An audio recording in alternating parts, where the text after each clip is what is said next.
So I think I told a few folks, but I will be streaming and recording these sessions. I think more so for, if we get through this epic campaign and want to relive some moments that we're able to do so, not so much for any type of monetary gain or fame or anything like that. I don't have a high social media presence. I'm not trying to, get recognized or Yeah. anything. So yeah, I just started So our there's stream and we are live. And then I am probably just gonna pop it into a couple of maybe the Foundry streamers tab and um, It's the where is it? so there's thing we What's should the name of it? there's things that we shouldn't say or there's going to be blurred out. no, I've got it set. I'm pretty sure that it's recognized as 18 and up. I think I mentioned in all of my ads that I can have a potty mouth at times, so I'm not worried about even if they Yeah. say, hey, you're being inappropriate or something, then they could boot me. I don't really care. I'm not going to change my play style for the sake of views or something. So no, you don't Yeah, have to watch your man. mouth. um, Well, we're adults, dude. It's like we basically have heard the worst. We basically have heard. Yeah. So it is live at twitch.tv/digidm, DIGIDM. And then I'll pop it up on YouTube once the recording. I'll probably edit the recording just so at least I edit the break out of it if we take a 5 or 10 minute So, break.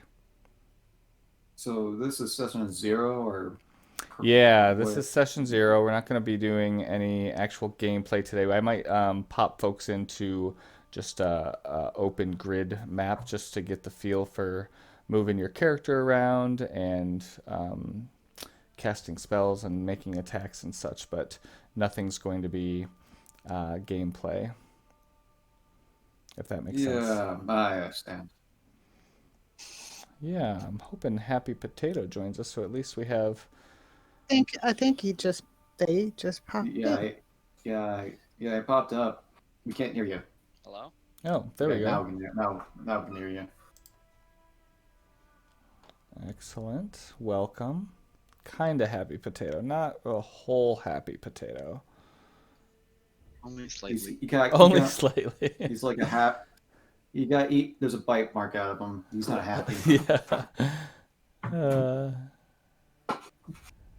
Uh, okay, here we go. Streams and such. Let's see if I could My plug this in gosh. here. Oh, okay. I made a mistake looking at the stream, and then I heard the stream like talking over you guys talking, and I like lost my mind for a second. Yes, Yeah, it's not recommended as you're playing to have it up. Number one, because it is the I dungeon just master wanted Yeah. side, and number two, it can be a little It's just- echoey. it it just jumped into the black hole. Basically, it's just like distant whispers. You're just Yes, going that's what it insane. was. It was dissonant whispers. That's what was happening to me. Man, God, I know too much about spells. God. Because it was like what we were talking about a minute ago, on top of like it was awful. Yes, I actually tried to my other game. I tried to have like a private window and made a test character that would just see, what a player would see. It just didn't work out for streaming because it wouldn't like update the image. So if a character moved, I'd actually have to go to this, private window in the background for it to actually move, and it was just terrible. So I just tell my players, don't watch the stream, otherwise you might see a bunch of you're basically looking behind the DM screen. Yeah, it's not exactly. I don't want to fun when watch that it happens, anyway so. at all. Yeah. It'll probably make me anxious. So I'll just pretend. Yeah, fantastic. No, that's I'll great. just ignore it completely. It's not even happening. It won't affect. Not Yeah. even happen. I Yeah. did follow it, so Mm, that's right. all I really wanted to do. So you guys are in the East Coast. Yes. I'm in the mid. Well, yeah, sort of. Well, we're in the Midwest. Eastern time zone. We The are in the Eastern Midwest. time zone. Yeah. Yeah, I'm in this. Yeah, I'm in the Central Time Zone, so that's what I was trying to figure out for a second. Okay. Yeah, but then it's like, it's just like an hour, not really much. Right. Now, It's an hour. As long as you can do the conversion. Yeah. I Looks like couldn't you for might about a just- week. Hmm. The same time Yeah, happened. I that's- was like, I don't even know. Yeah, it Some of seems like some of the people I play with in Europe have daylight savings time like next week. daily. So like their daylight savings time is like 2 or 3 weeks, or when they switch it. Oh, Past. So some of the people I play with in Europe are like we're in this weird time suck right now where like nobody really knows what's going on.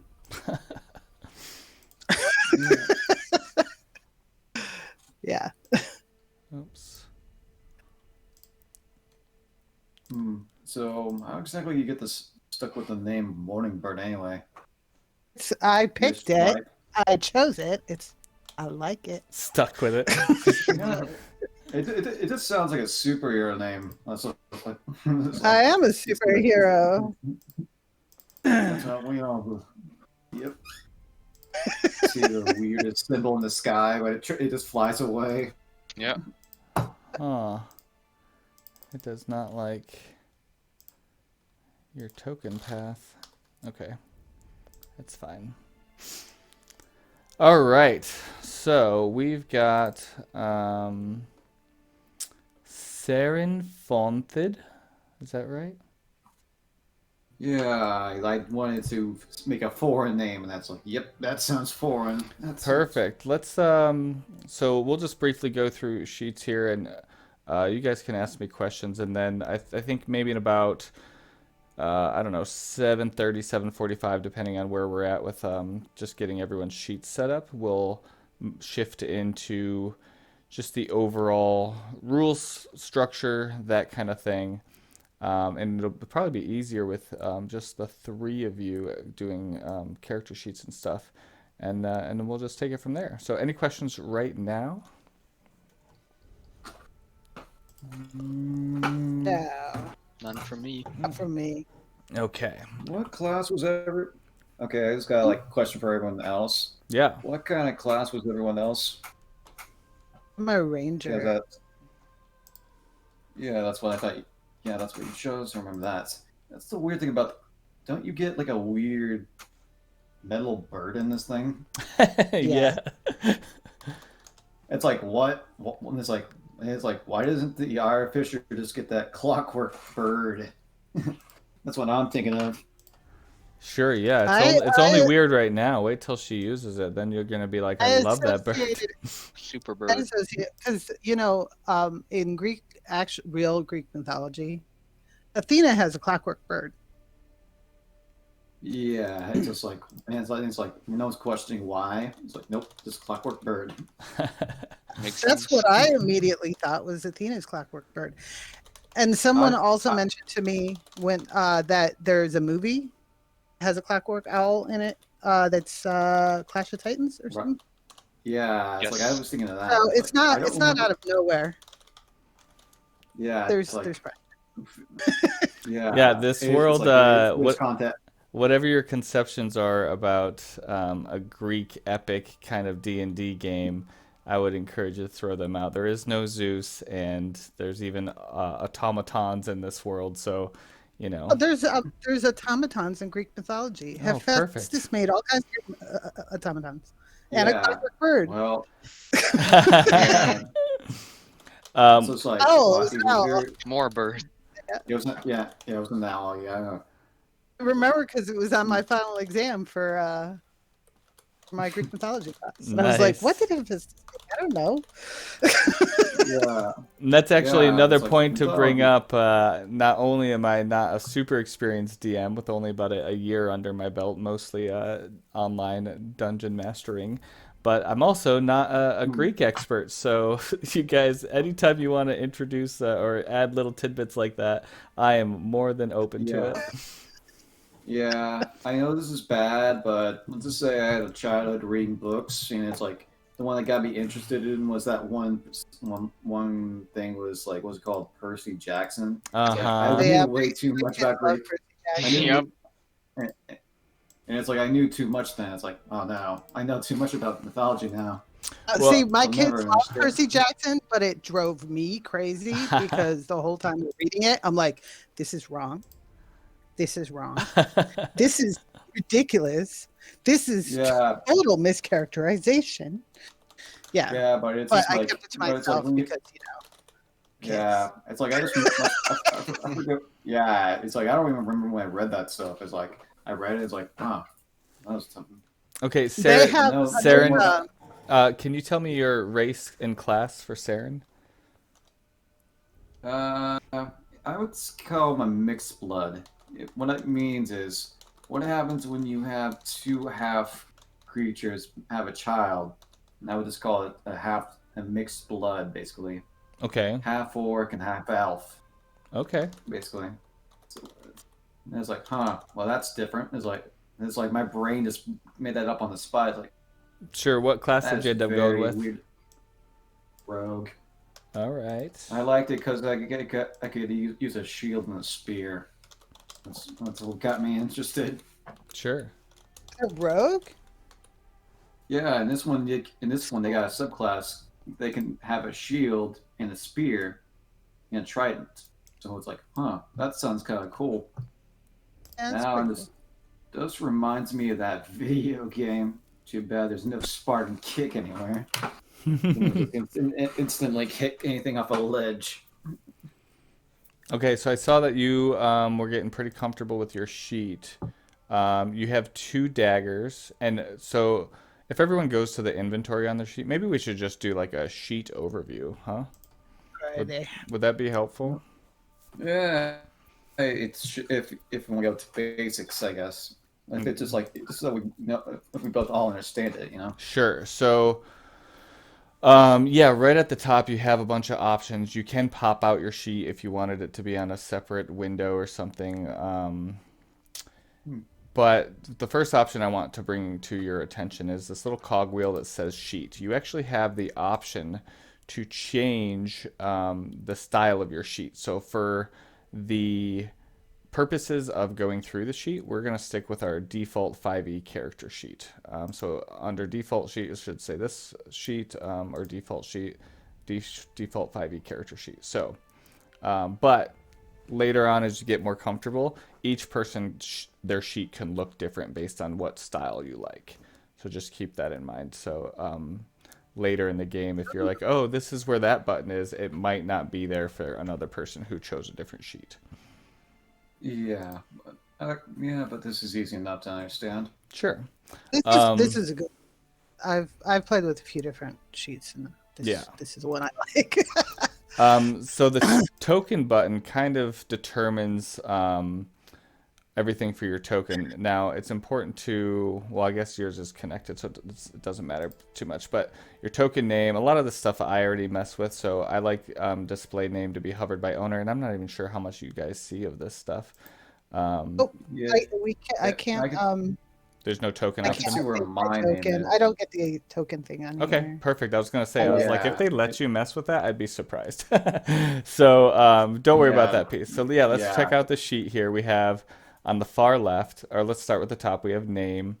If you see that little B for D&D Beyond import, that is if you are like our friend Morning Bird, who created her original character traits using D&D Beyond. Now she was able to do that because the ranger was on there. There was no extra special things that were associated with this game. She wasn't a siren or a nymph or something. So she was able to do that. But other than that, we're pretty much not going to use that except for the initial import. Everything leveling up, and it's just because it's so custom to this specific campaign, is probably going to be done by hand.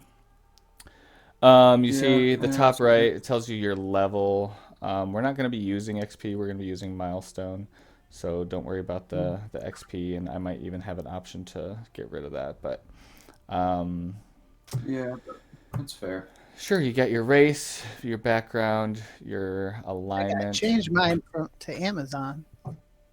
I need to. Well, you can find something that's similar, basically. Like, what's that hunter thing background? Yeah, I Kinda had similar. the barbarian background, but I'm gonna I need to tweak it now. Sure. Yeah. Yeah, yeah, open up my book. yeah. So, what were you? Go on, I'm sorry. So yeah, I think you're still humanoid, right, Acanthe? Yeah, I'm a human. Okay. So yes, we have our alignment and everything up there. Your proficiency, which is dynamically, I believe it dynamically changes based on your level. So I don't think Should that's be. yeah, I don't think it's editable. You got your hit points. You could add temporary hit points where the plus temp is, or if your maximum HP for some spell or some feature goes beyond your maximum for a short amount of time, that's where you could add it, and the plus max. Your hit dice, short rest, long rest buttons.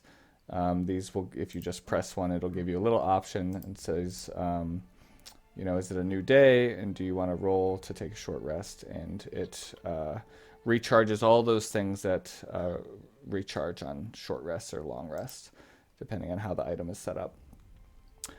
Your armor class is also dynamically created. So if you have, for example, I see Saren's leather armor, and it should change. It does not change with his armor class. That's okay. But a lot of the stuff, like if you equip a shield. I tried miss. I did. It's like I tried. When I equipped Yeah. my leather armor, it went up. Did it? So this Yeah. is leather armor is 11 Yeah, plus your dex. I tried changing it to 15. It keeps going back to 14. Yeah, let me see what's going on with that real quick. So your dex is What's your Wow. base without your armor? yeah. 18. Yeah, so your leather armor is 11 plus your dex, but your base is actually higher. 14. Wait, your base That is would be 14? 15. Yeah, my base would be more 14. If I had the armor on, it would be 15. What's your dex? Dex is plus 4 for him. 18. His armor class is Okay, so 11. yeah, you're right. It should be 15. Does it? Yeah. Okay. It doesn't have a max. It's a weird thing. Well, I could I can't definitely remember change what it. was It causing says- it. Yeah, I'm not messing with it. Nope, that's fine. I could do it. So I will just give you a quick effect here.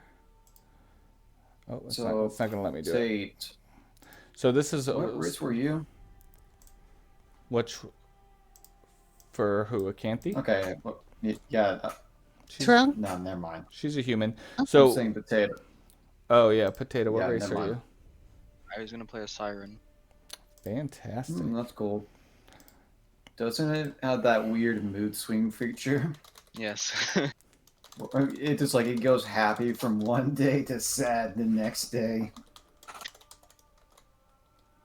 That's okay. I got you from these mocking males who don't understand. So some things I'm just gonna like make a list for myself to do later. So I will check into your AC. I mean, there's a way that I could just do it temporarily and make it 15, but I'd rather do it the right way. Yeah. So I will look into that. Mm-hmm. Okay, so attributes. So we have our main attributes on the left-hand side: strength, dexterity, constitution, intelligence, wisdom, charisma. The little number on the bottom left is the modifier, and the bottom right is the saving throw. So if you clicked on the circle below the number for either one, you get proficiency in that feature, and it changes the number for your saving throw accordingly. Then you have all of your skills. So you could probably already tell that a check indicates proficient. A double check is what, half proficient. I can just change it. Yeah, so I mean it's just like your sheet, right? You can just change your sheet if we were at the table and no one would You know. can't So change this is armor class. That's weird. That's just right. Some of them Yeah. are directly editable, and some of them are dynamically created. And that might be something I'm using. But so next to your skills. Oh, and for any of these things, if you click on, acrobatics, for example, it pops up with a skill check box that has advantage, disadvantage, or normal. I just rolled for Saren here, and I did I do a public roll? Yeah, you guys should be able to see Yeah, I that. can see it. So yeah, it's pretty easy to roll anything. If I ask you for something, you just click it and roll. I also have the module where if you have your token selected, you get this pop-up heads-up display deal on the top left of whatever map you're in, which should have your inventory features and things like that. So if you wanted to go the simpler route, most people I think like their sheets up, but it's however you want to play. Any questions so far? Okay, so we have our resources. These are probably going to be empty for now until you guys get a resource. So, for example, amongst key points would be a resource that might be used. So those are, yeah, kind of for specific pieces. Moving down, we have our death saves. It'll keep track if you just click death save and do the roll. It'll keep track of it in your sheet for you. Exhaustion. I wonder if that actually works with my my levels of exhaustion. And then inspiration. You check the box if I give you inspiration, your size. And then all down here is your senses, languages, immunities, vulnerabilities, all that kind of stuff. These are all, if you click the edit button, they're all just kind of check the box if you are proficient. Don't check it if you aren't. Pretty straightforward with that. So that's all attributes. If we move over to inventory, again, we're using the main sheet here. So we have, we can click on action and it'll only show us what actions we have. We click on bonus action. It'll only show us like bonus actions. I tend to have them all just showing all the time. Most people, I think, know their characters pretty well, at least as they get going.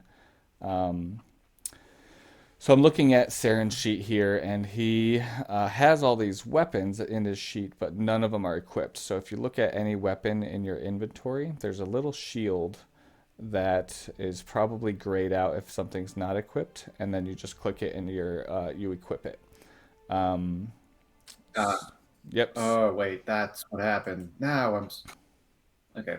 Nope, that didn't do anything. No, I know. I checked it for the leather Yeah. armor too, so I'll have to still figure out why it's not adding the score. But a lot of things like shields, for example, when you equip a shield, it should automatically change your armor class, and when you unequip it, it should automatically take it off.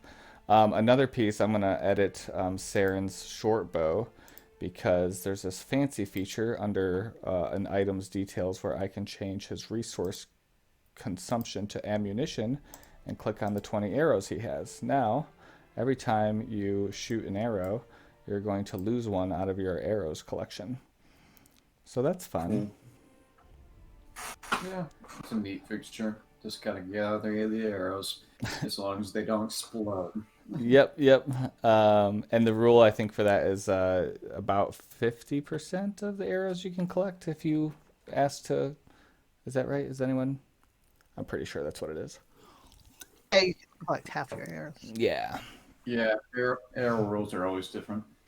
It's also important to note on the inventory sheet, I mean, it breaks it up into equipment and consumables, containers, and loot. At the top is your currency. The easiest way to add currency, if I clicked on gold, it highlights it. I could literally just hit +2 and it would do the math. You could hit, minus whatever. If you click the little stack of coins that says next to currency, it will convert your currency to the highest denomination. So a lot of people don't click that because, then there's no like going back but if you get, a whole ton of copper, then it might behoove you to click that. So yeah, any questions real quick on just the inventory sheet? Nope. Okay. Features, this is where your class goes, and that's where it kind of holds the information for your hit die and things like that. It's also where active and passive abilities are. So if you, for example, have the lucky feat, if you're a halfling, that would go here. Or if you are have Fey ancestry and only need to meditate for 4 hours to get the benefits of a long rest. That would go here. So yeah, and I'll check out everyone's, after we get character sheets up, I'll do a lot of stuff between sessions to make sure that things look good and all the numbers are right. So you don't have to do a lot of, worrying about if something's, exactly how it needs to be. But a lot of that stuff, again, is just kind of for your information. It's not something that you would click to use like an attack. It would be more like, oh yeah, I need to let my dungeon master know that, I have this feat or something. Spellbook, pretty straightforward. I'm looking at both of you guys don't have spells, the 2 sheets I have open. But if you've got spells, that would go here. I'm pretty I'll have sure. Mark eventually. Sure. Yeah, like barking up a palm tree over here. And I'm just testing it with Sarens, and the control space works if you're looking for a spell. You can just drag and drop it. There's an option to have them prepared if you're a spellcaster, and it tells you if it's what level it is and all that. So if you are a spellcaster, make sure your spellcasting is checked under whatever, charisma, intelligence, wisdom, whatever your spellcasting ability is. Yeah, sleep causes more harm than good from what I've had. Then we have effects. You guys probably won't be messing with effects. This is on the back end for me. This is where I would essentially make items that have certain effects. So I might have to do this for your leather armor, where I just create an effect that makes your armor class a +1 and override whatever silly thing it thinks it's doing by keeping you at a 14. But effects are these. Sometimes they're passive, like having a shield is a passive effect, and sometimes they're active, like casting the shield spell only lasts for, an hour or something. I don't know what it is, probably 8 hours.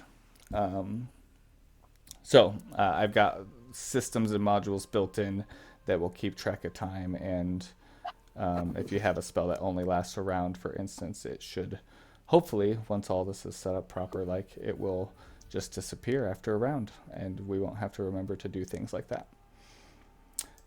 And then the biography section. You all should have, maybe you don't, let me check, but you should have permissions to, I think... Nope, I can edit it. Right, not just edit it, but if you click on somebody else's token...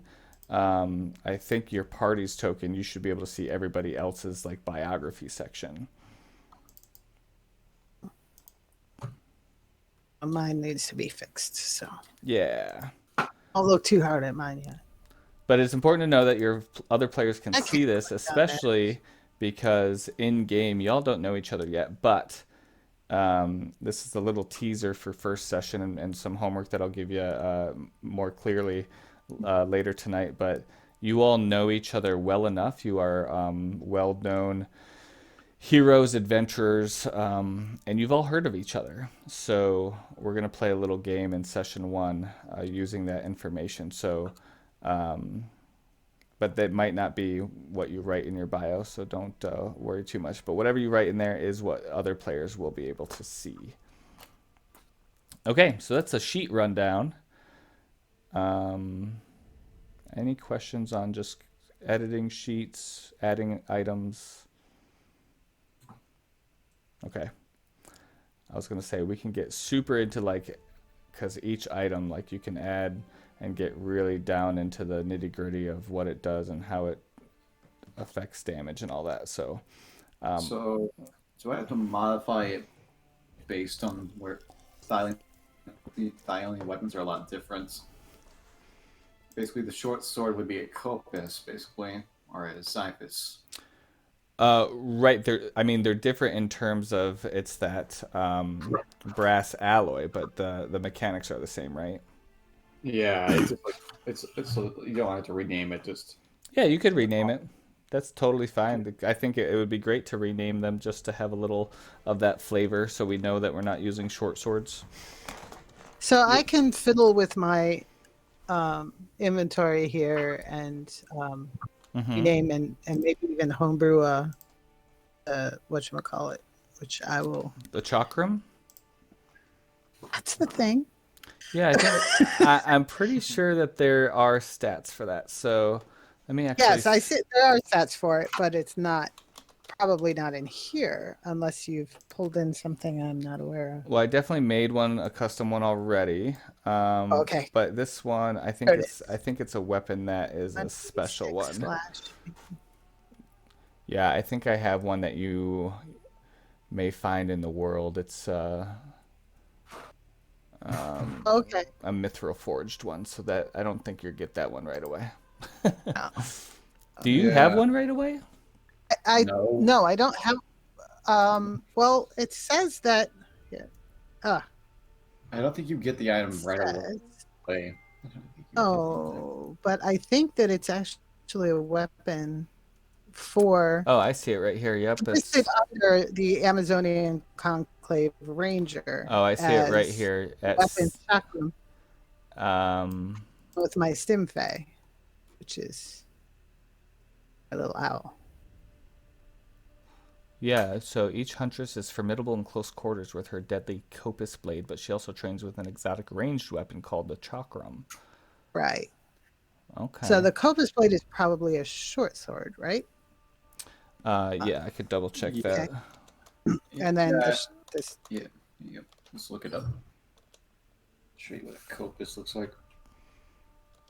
Oh, where is my notebook? I put my computer on top of it. Now I can't find it. Okay. But yes, it is a short sword essentially in terms of mechanics. It says just your skin. The copus almost looks like a thing they use in the jungle to cut things. That is called a machete. Yeah, machete. See, she's got one She does. in her hand. It looks like a machete. Oh. Oh yeah, that is a copus. That is Yeah. a copus. All Yeah. right. So chakram technique. Yeah. Yeah, it's like people are dressed differently from each place, I guess, from where they are. Some have more clothes, some people have less clothes. But you don't want to get near a centaur when it charges it. Yeah, that's the funny thing. Or like Stimfay. Okay, let's see. That's my clockwork bird. So you can just So it looks like they're saying Flavor for the Chakram too, it's considered a melee weapon with a thrown ability. So like a dagger. Yeah, it's a throne. yeah. Properties thrown range. It says 1d6 slashing. Properties thrown range 61/120 feet. Light finesse special. Turns you. It doesn't have a second. It only has one set of. Yeah, I was looking at the Discord. Apparently, it's a problem in the book that it doesn't actually say. Okay, so it is a melee and thrown weapon as well. Okay. Yeah, these Discord folks, man, they actually contacted the writers and said, "Hey." Every D&D book has a Discord that picks it apart. Every single one. Yeah. Fantastic. It's Okay, always in the smallest text. It's always So the is there? So it's 1d6 slashing. But is it the same whether you throw it or use it as a melee weapon? So yeah, damage? it says at least for now, 1d6 slashing, yeah, thrown, And then for and then I could have two. well, it does say it returns to you when thrown, unless you fumble it with a nat 1, but you don't learn the art of ricocheting it to hit multiple targets until level 7. So, yeah, I would say it looks like it's I feel like a dagger. I feel like I could do a second attack. I could have two and do 2 attacks with them. That's what it looks like because it's just a light finesse. Yeah, but which One-handed ranger are you using? Yeah. Huh? But do you have multi? Oh wait, you can. They're both light weapons. You can both throw them, but you're not going to have. Well, can you? I'm trying to think it through. Yeah, I don't If I know. can use it as a weapon. if I can use it as a melee weapon and it's a light finesse one-handed weapon, I should be able to use two, right? It's melee, not thrown, Yeah, unless I got. not unless you have the feature. Is that the rule with thrown weapons? If they're light melee, you can throw two in Oh, one that's action? If you're not thrown weapons, well, melee weapons. Like if I shooting have it- two daggers, I can use the second Yeah. dagger as my offhand weapon. Didn't you also catch the chakram and then throw it again? It comes back. Yeah, it comes back to you, but I don't know that you would be able to do that in one action. But the rule's different for a ranged weapon than for a melee weapon. So I would. Yeah, she's saying if she uses it in melee, she can hit twice. But if she used it in range, I she only could hit also once. do that if I use the short sword and the chakram. I could hit with the chakram and then, or have the chakram be my offhand, as long as I wasn't throwing it. I believe, according to the rules. Yeah, this just says I don't know, consider it a weird. melee weapon with the thrown ability. So treat it like a dagger. Right. Yeah, That's what I'm so we're gonna reading. throw a dagger. Right. Yeah, daggers are daggers in most cultures anyway. So yeah, even if you just wanted This to, one is round, huh? I said even if you just added a dagger to your item and then renamed it chakram, that would be fine. Okay, let's get Potato into the role here. So let me pop up my sheet real quick. Kind of happy, Potato. How are you today? I'm good, thank you. Yeah, what's your character name? Do we have that?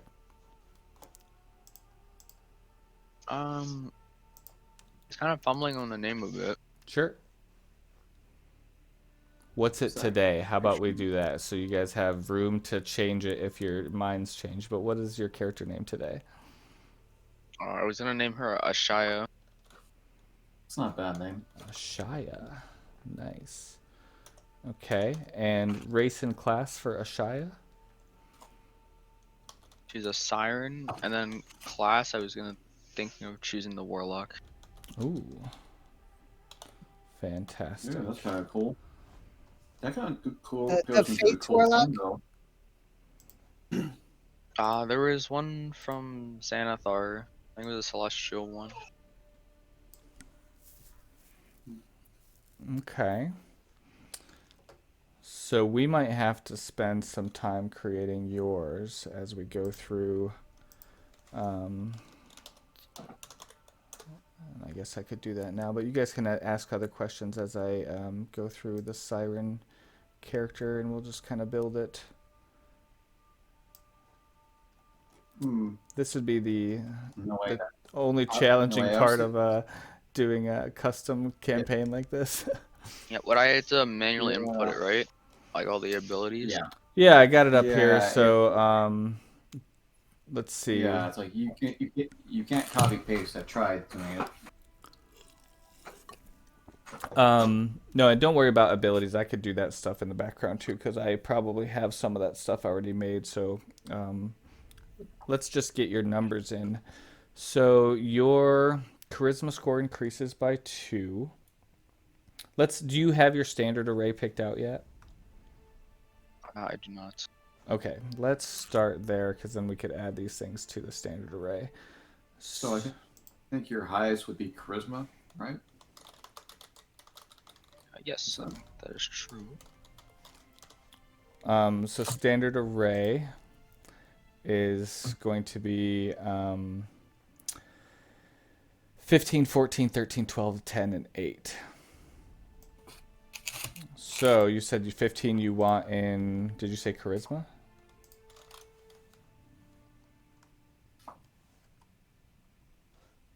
How are the numbers again? I could put them in the chat, but it's... That works easier for me. Sure. So I'll put them in game chat rather than Discord chat.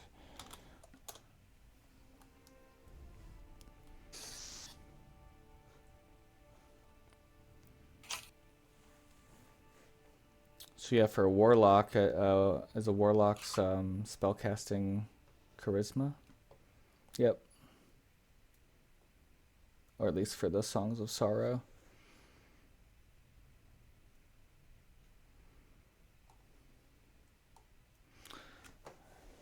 I wonder how it acts if we have more hands in one sheet. Because I can make sure your speed is fine. Let's see. You can speak, read, and write Common and Celestial, so I'll add that.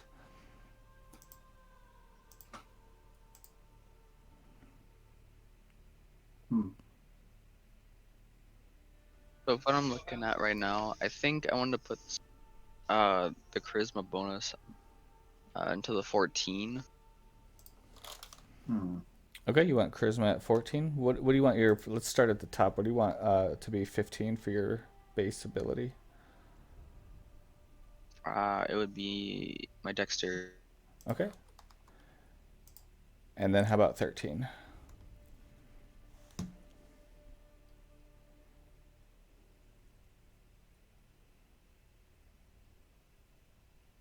Sorry, my Discord keeps lagging. It's okay. Yeah, if I'm ever just silent, it's probably because someone's voice cut out. I think Discord does that a lot. So yeah, let's do the ability score at 13. I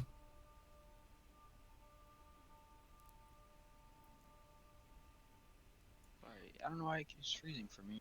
No? Give me a second.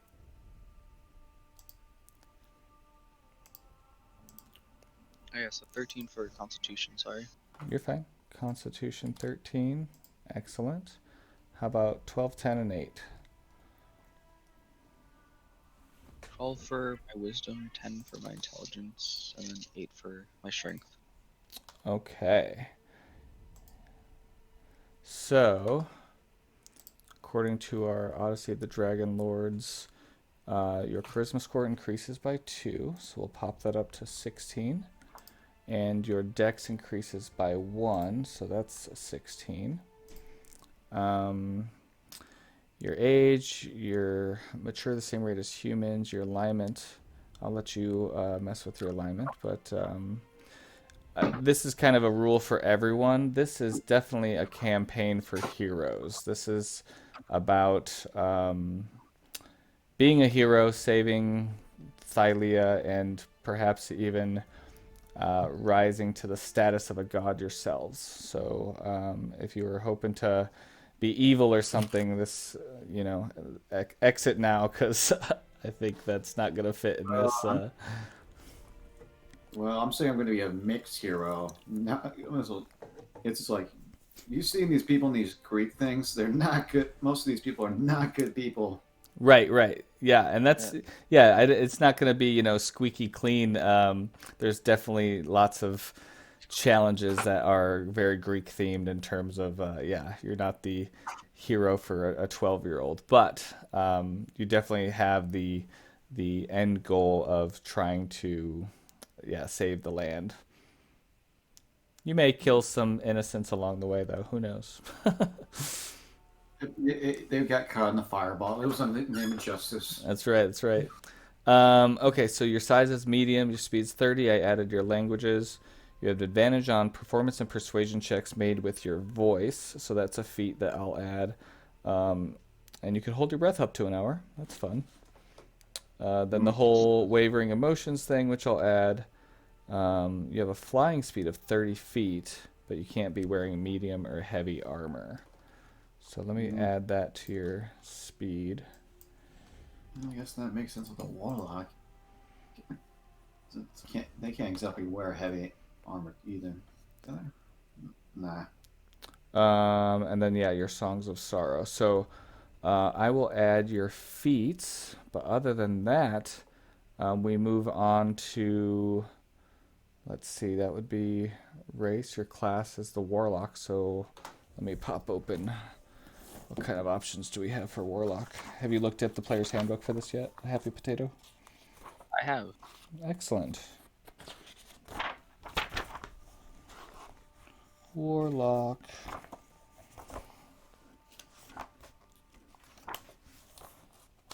And like I mentioned, and I will continue to mention, I am not a D&D expert, so I don't have these things memorized. So I'm not surprised they anyone can memorize these things when they keep publishing stuff. Right. This is the first this class, anyways. Say that again. It's the first time for me for this class. Yes, my first time DMing someone who's played a warlock. I mean, I've done like maybe a one shot with a warlock, but other than that, so you're a warlock, and your hit points are a D8 plus your Constitution. Oh, so your hit points at first level is a D8 plus your Con, which we could, I guess, edit that right now, huh? And then yeah, it's just normal hit dice. Okay.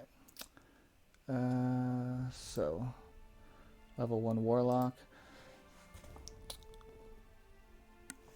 So your con modifier is 3, so your total hit points should be 11. Is that right?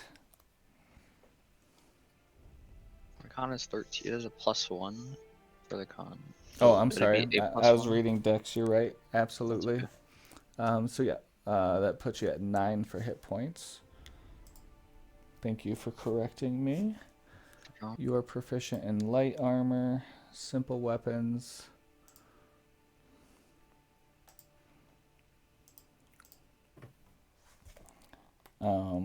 No tools. You're proficient with saving throws of wisdom and charisma.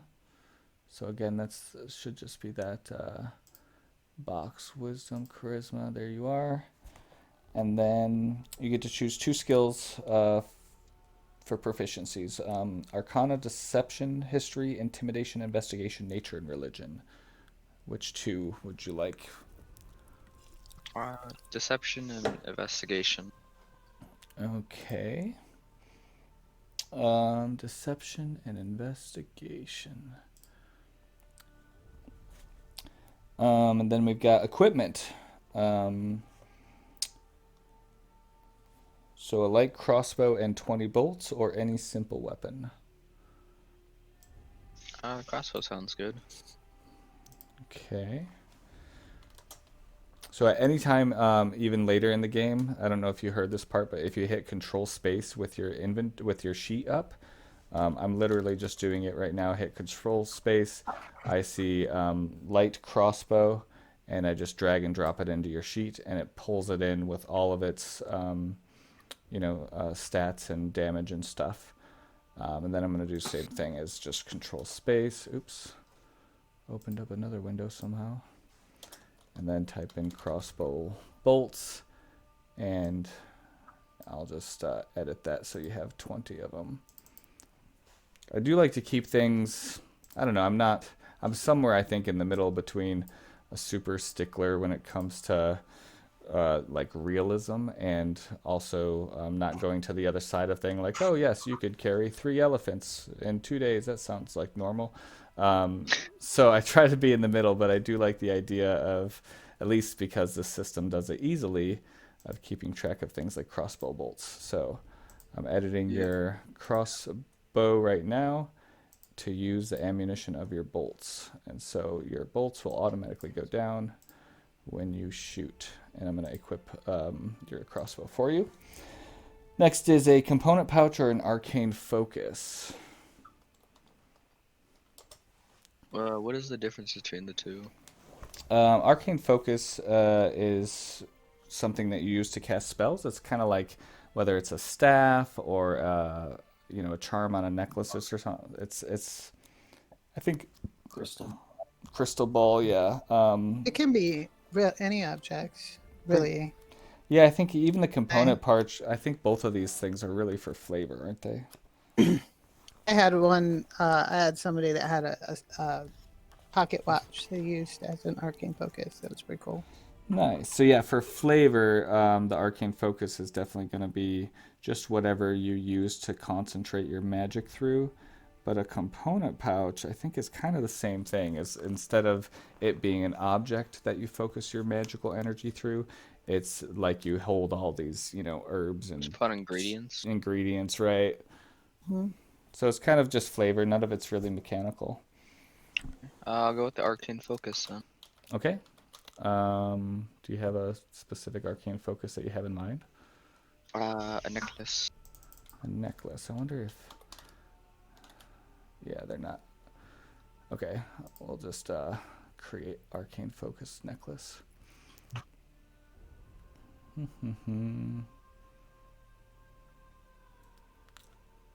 Just put that under my list to add.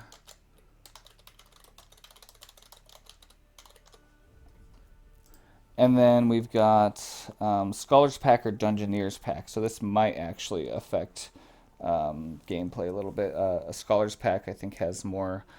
I mean, we could look at what is actually in them, but Scholars Pack, I think, is more for scholars. And a Dungeoneers Pack, I think, has 50 feet of rope and maybe a pickaxe or something.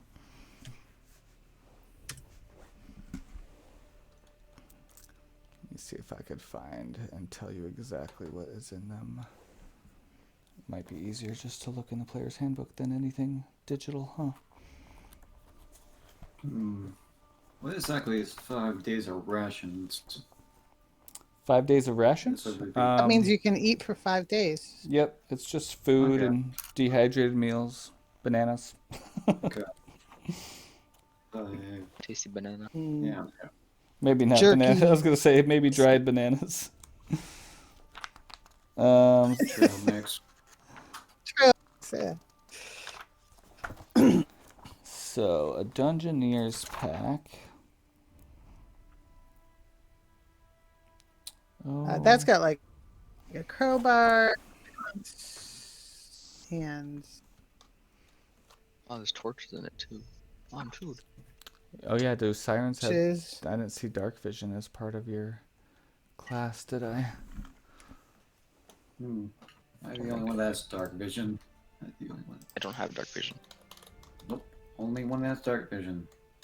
Very terrifying with a rogue. I guess it makes sense because I'm a bird. Yeah. Okay, the Dungeoneers pack has a crowbar, a hammer, 10 pitons, 10 torches, a tinderbox, 10 Yeah. days of rations, 50 feet of hemp and rope. There you go. That sounds good. You want the Dungeoneers Pack?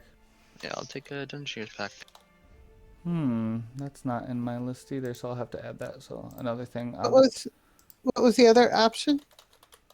The Scholars scholars.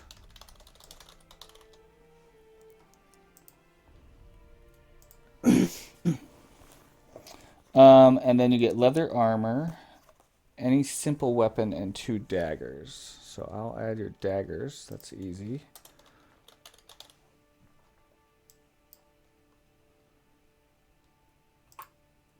So I could go a bottle of ink, a little bag of sand, and a small knife.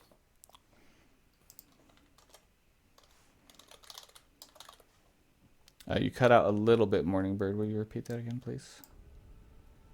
I was just reciting the ingredients of the Scholars Pack. Right.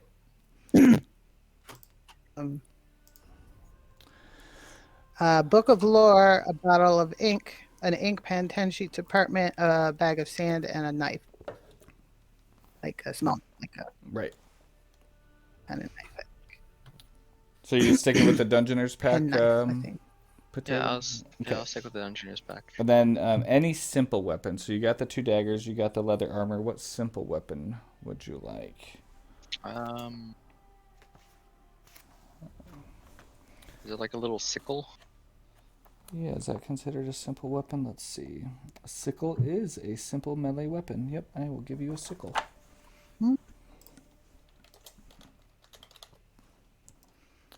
All right. So I've got your sickle and your light crossbow equipped. That part's done. Let's see. So at first level, you struck a bargain with an otherworldly being of your choice. The Archfey, the Fiend, or the Great Old One. Your choice grants you features at first level and again at 6. Do you know which... There was one from Xanathar's that I saw. It talked about you make a pact with a celestial creature. Mm-hmm. I was thinking of choosing that one. Fantastic. Let me see if I can find that. Do you remember what it was called? I think it was just the Celestial. Don't know if it was. It just says Celestial. Okay. Yep, the Celestial. Okay. So, yeah, I'll have to build that out for you between sessions here, but I will do so. So you are considered. So you do get first level spells of Cure Wounds and Guiding Bolt. So let me add that to your sheet right now. Um, Cure So is that Wounds. like one of the gods? Is that what that is? The Celestial. Yeah. It just says your patron is a powerful being of the upper planes. So yeah, that would be interesting to let's see how to tie that in to Thylea. Is that what you're asking, Morning Bird? Yes. I was. Yeah. I was like Basically, wondering if that was. basically, it could be kind of easy considering you could just walk up to a god and ask them to be your patron. And it's like, um, can you be my sponsor? right. And my sponsor. The only thing, it gets really muddy if we worship any of the two twin titans. So I think what would make the most sense for a siren, a celestial siren, might be the Mother Thylea, the kind of the creator of the world, the Great God, Mother.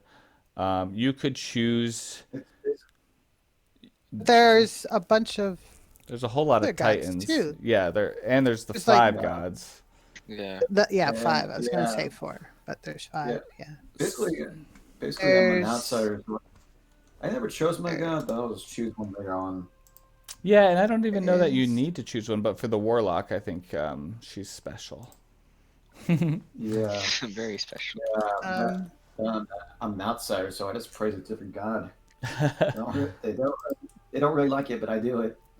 um, so yeah, Potato, you are come on, probably you either going to go stupid for internet. Thylea as your patron. You could choose another one of the titans, and I can help you. If I looked up all of the Empyrean titans, they all have kind of a special flavor. If I could find. They're kind of There was like a goddess of music, and there was, The music one or sounded pretty good. not music. she kind of sounds like Lo. Tyra. Yeah, she. Yeah, I think that um, just because you're a siren, you're kind of more celestial in nature. Like the five gods, even though they are the god of music and wisdom and stuff, they they don't necessarily align with the like Fey and celestial races, so to speak. But sorry, but Thylea has ascended. Yeah, but it's more like She went up into heaven, so she's. yeah, but I'm saying it's more like the monster races praise more different gods Right. than what See, we're I would think that the monster that the Titans are like the great old one, not exactly like considering you get to see to them line walk them up around. with. You know what I mean? Huh? Well, Basically, it's and not exactly. there You know are that they're more. there. And there are more Yeah. titans than the main ones. So that's what I'm trying to look for right now because um yeah, there are a whole lot more Yeah. titans that I'm trying to find. Let's Yeah. see. Okay, I'm trying. so this is good here. So the Oh, I'm titans sorry, not Thylea. The lady that started with an M. I'm sorry. Mitros? Yes. Yeah, She ascended Mitros. it. She was. Yeah, that's the one. Sure, so she would be a good one to choose. She did um ascend and kind Yeah. of the reason for the piece. We also have all of these Empyrean Well, Titans. There's one of death, of knowledge, life, nature, the sun, the tempest, trickery, and war. Those could all be good choices to have as a patron. You know, cause like the warlock, I know you make a deal with it.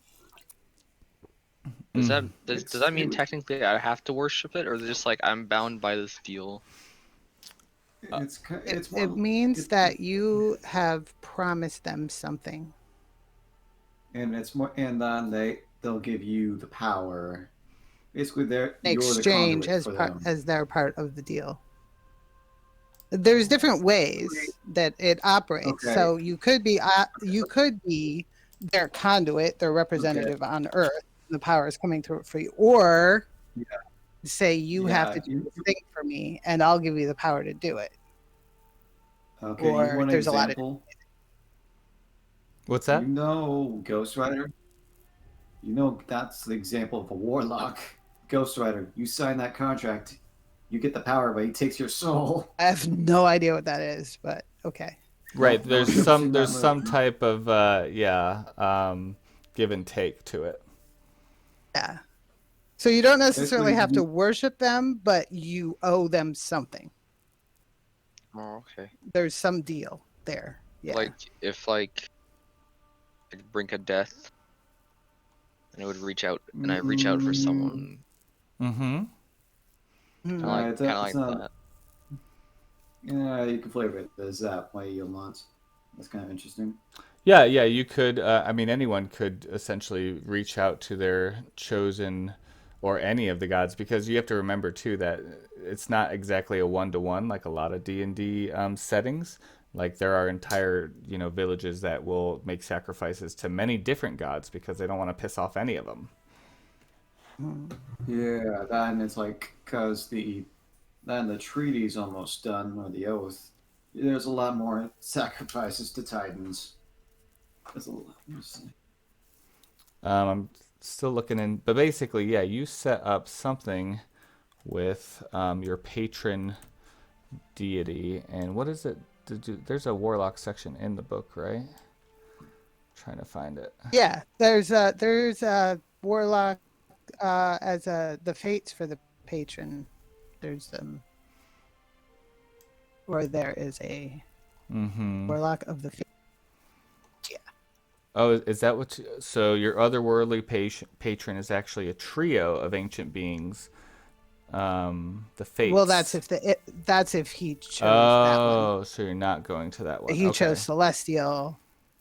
Okay. So Yeah, so I say whatever the celestial one says. So an ancient Empyrean, that would probably be your best bet, is one of those Empyreans I mentioned. Yeah.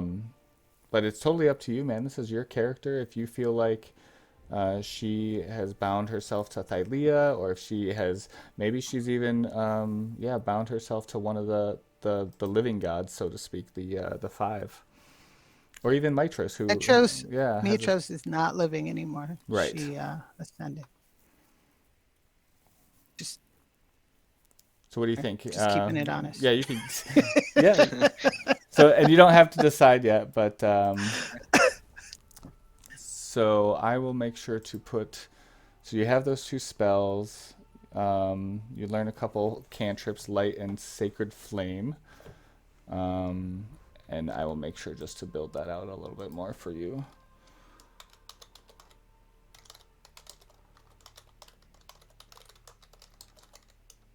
All right, that'll be interesting. The whole siren creature. I like it. Do you have a name yet, siren? Started with an A. Yeah, I already forgot it. Oh, I put it down. I really should have. You just said it. Uh, I it know. was like Ariana or Aaliyah or didn't it start with an A? oh yes, you Hey, did. Hold you on. know what? You're recording this. Go back and look. No, I put it in a. Is it? I wrote down. Is it Ashia? I wrote No. down Ashia. Shia. Yeah, Ashia. Shia. There we go. All Okay, right. there we I need go. to write that down That's for fine. myself. All right. No, I put it in your character sheet. Yeah, She thank you. is. She is in now. And then yeah, when you're ready, just send me an image of what you think she might look like, and we'll get her built out a little bit better with a token and stuff. Okay, there we go. Ashaya. So sorry, I took your token off for a second. Okay, so I think this other person C. Diddy, who couldn't join us today, but he is playing a a nymph, a particular nymph called an Ariad nymph, I believe, and a cleric. So he's calling himself, maybe I should let him pronounce it, but Solano Deo, maybe going by Deo by short. Um, Do we have another person? that's the question I was just going to bring up. So unfortunately, we lost our Sir Blazington. So we have the option to try to find a fifth. I actually have a friend who plays in another campaign. I just saw him this weekend, and he said, if you're running another campaign, I am open and happy to join. So he might be a good option. Or we could run it as four, or we can try to recruit a fifth. And at this point, since you guys have stuck with me this far, I like to be a collaborative. I'm not the just, Titan throwing down my gavel kind of thing. The benefits I of, think of four is that there's more gameplay. all the best games I played were 4. But 5 is good too. Yeah, 4 or 5 is 5. also good. Like As long as I we like have both. as long as we have 4 is the most important. 6 and 7 is not good. No, I don't want to go to 6. 3 is rough. Yeah, it's like 4 or 5 is I good. warned Yeah. I warned DMs to do it, and they keep doing it. It's like, you mother, stop doing it. Stop doing it. So why don't we just It's like- in game It's you could just do exhausting to your have it. preference, just type in 4 or 5 of your preference in the game chat, and then I'll make a decision, I guess. But let's Don't mind see. having your friend join. Yeah, I also, No, to no. be perfectly honest, I wanted to run this campaign for him when the campaign he's already in for me is done in like a year. So, it's tough because you can only run so much at once. That's true. What is this? So you're Piercer and Divine Blessing. I'm checking out your feats, Saren. Let me just, Yeah, I tried putting them manually because I wasn't sure if we had them, so I just put, and I made sure they were right. are there feats of a rogue? Feet. Well, the feet was the piercer one. The How do we have divine feet bless- already? Is he a human? No, I got a feat because of my race. The divine blessing was from the org from the divine blessing that you get when you choose the thing. I was trying to put that in there. So Okay, so you're saying the Divine Blessing from your epic path? yes, Okay, so I you was just trying to put it in there. sure. You won't have it yet, but yeah, that's fine. And then the Piercer It's is just from your is it from the half orc piece? I don't know that I've seen that feat. Is it variant human? Well, it's more like custom lineage. It's from when I think the blood from when it was in my head, the bloodline synergized and made that for some reason. Oh, it's from Tasha's Cauldron. Okay. Yeah, so basically the orc and blood collided into something deadly.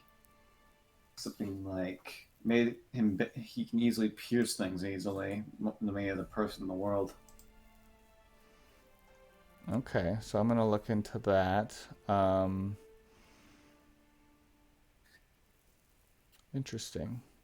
So this is just something that you get from the variant Yep. human. Well, it's kind of variant. The custom is still kind of variant, but not exactly. It's weird how it works. Yeah. Okay, I'll play around with that as well. More stuff to learn. So, Piercer feat for Saren. Okay.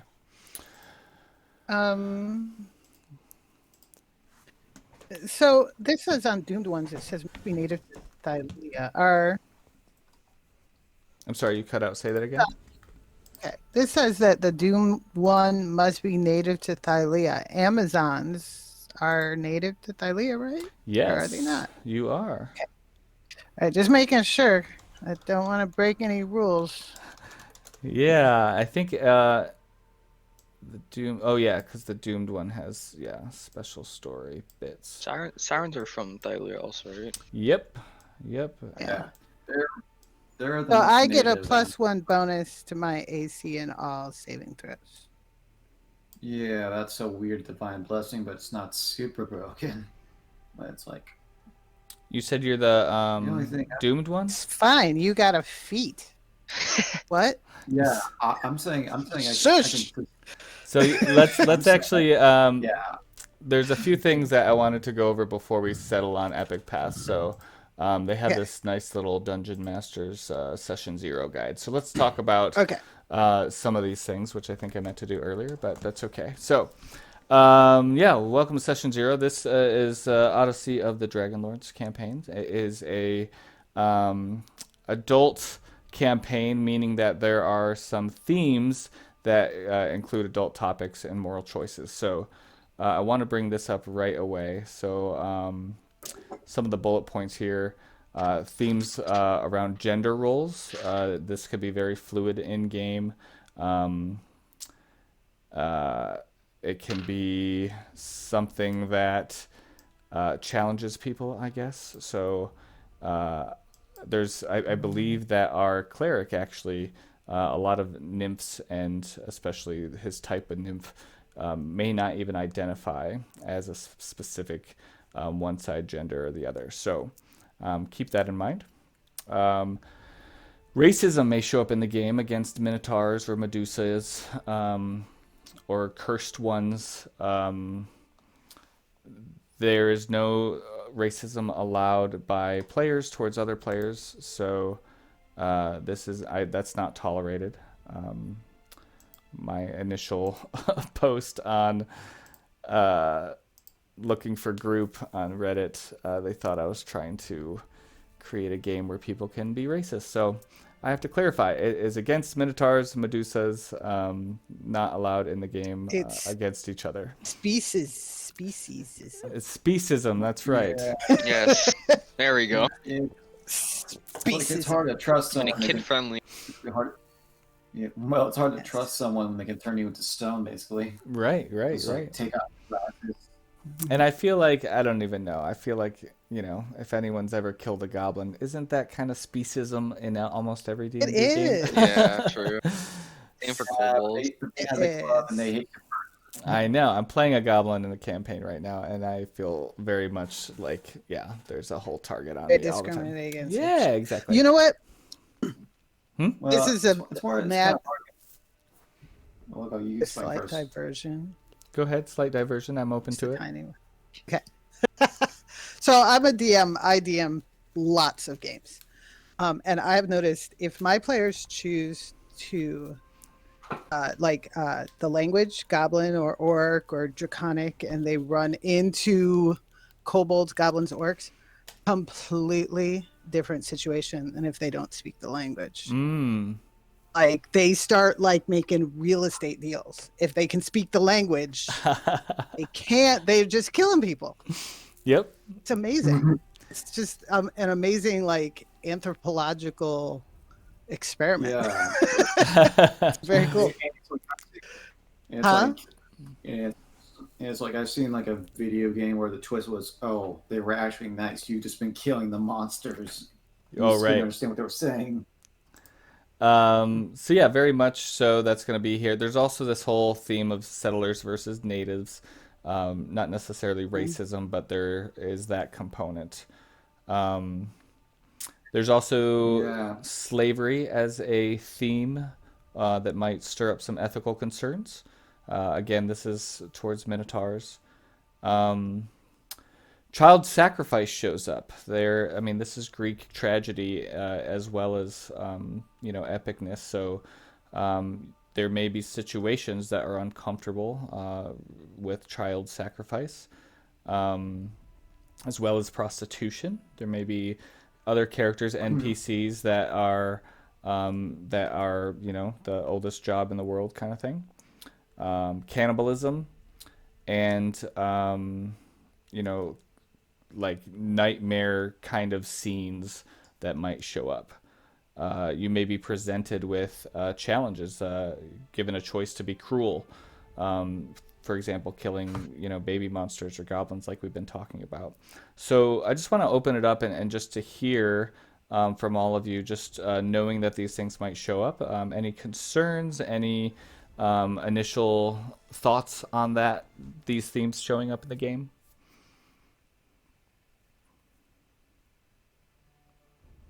I like the choice one. Is that Yeah, like, so I'm fine with it. like that for way you different like explain it to us. choices? Yeah, so I mean, it's D&D, so the choices are fairly wide open, but you may, Yeah. you may be presented with a choice to be cruel, or to, like I said, kill baby monsters, for example, um, and it's not, you don't have to, but there may be consequences if And you don't. it's like there's more than one choice, basically. Sure. That's true. Now that being said, if anyone has any in mental health, we call it triggers, or things that become uncomfortable, please, you're allowed to let me know. You're allowed to, in Foundry, there's a really easy way to send me a private message to say, like, hey, I need a break. That's okay too, if you don't want to, like, necessarily change the content of the game, but you just need to step away. Totally fine. I will kind of ghost play your character through a scenario, and maybe send you a message on Discord or something that that particular content is over. So I just want to make sure everyone's aware of how they're able to, bypass the situation, if you need to. I think they call it the X card or something. Is that right, Morning Bird? There is an X card module for Foundry if you're interested in using it. I don't see. I don't know But that it yeah, would the be. X card you just it just makes a big X on the screen. Mm-hmm. Then everybody knows that we're just gonna stop right now for a minute. Gotcha. Yeah. Um, That's it, and then you can either just just take a break, go to the bathroom, whatever, or we can talk about it, or Great. so far people only have hit it by accident, but it's there. Yeah. It's like we have to talk about it. We have to talk about you hitting the X card. Right. So I'm not going to install that extra module. However, please know that whether it's a private message, whether you want to make it public, if you just want to say, hold up, guys, this is getting intense, I'm open to all of those options. Number one, rule of D&D is have fun. And, sometimes getting into like a pretty intense situation can be fun, but there's also a line where it becomes not fun. So, also a lot of this stuff, like, I think I don't have to say it, but I will say it, this is stuff that NPCs are doing, that you may encounter in the world. Like, we're not going to do any role play around prostituting your other players or cannibalizing your other players. Yeah, player versus player combat might show up like in that nightmare scenario, but other than that, it is not going to be. We're not going to be role playing any, anything like that. Does that make sense? Yeah. We're not role playing like rape scenes, for example. We're not giving credit to any of that kind of stuff. Wow, never that. Wow, it's like. Yep, I just feel like it's better to say it than to not. Yeah, I never thought anyone could go that extreme, but who knows? I don't want to think about it now. Well, people of the internet, so. Yeah, it's just like if it's happened, it's already happened. Okay. It happens. It happens. Unfortunately. Yep. Yeah. So lore, immersion, and alignment. So immersion is what this game is about. Greek-themed campaign where deities walk among mortals, huge powerhouses in their own domain, but also flawed elsewhere, where you prove you are heroes to build the order of the Dragonlords or embark on an odyssey to confront the Titans, either to negotiate a new oath of peace or to battle them. So you could play it as epic good. and or a mix with the Greek tragedy. So, what does this say? You could the 5 support good aligned champions. Oh, I guess this is a note for me. Yeah. But either way, yeah, I'm definitely going the reward piece, rewarding heroic and moral actions. You can choose, non-morally aligned actions. That's fine. They just have consequences. But the world and the campaign is set up that you will be rewarded to basically, yeah, be on good behavior. Let's see. So you know that the 5 are important to the story.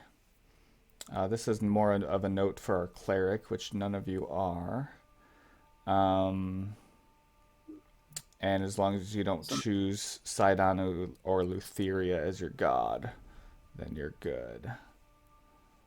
So CDD was the Oracle. I mean not like the other thing. Oh, he was a Oracle of the Fates. So, and I think Morning Bird, I did tell you incorrectly. I got to use your game name, Acanthe.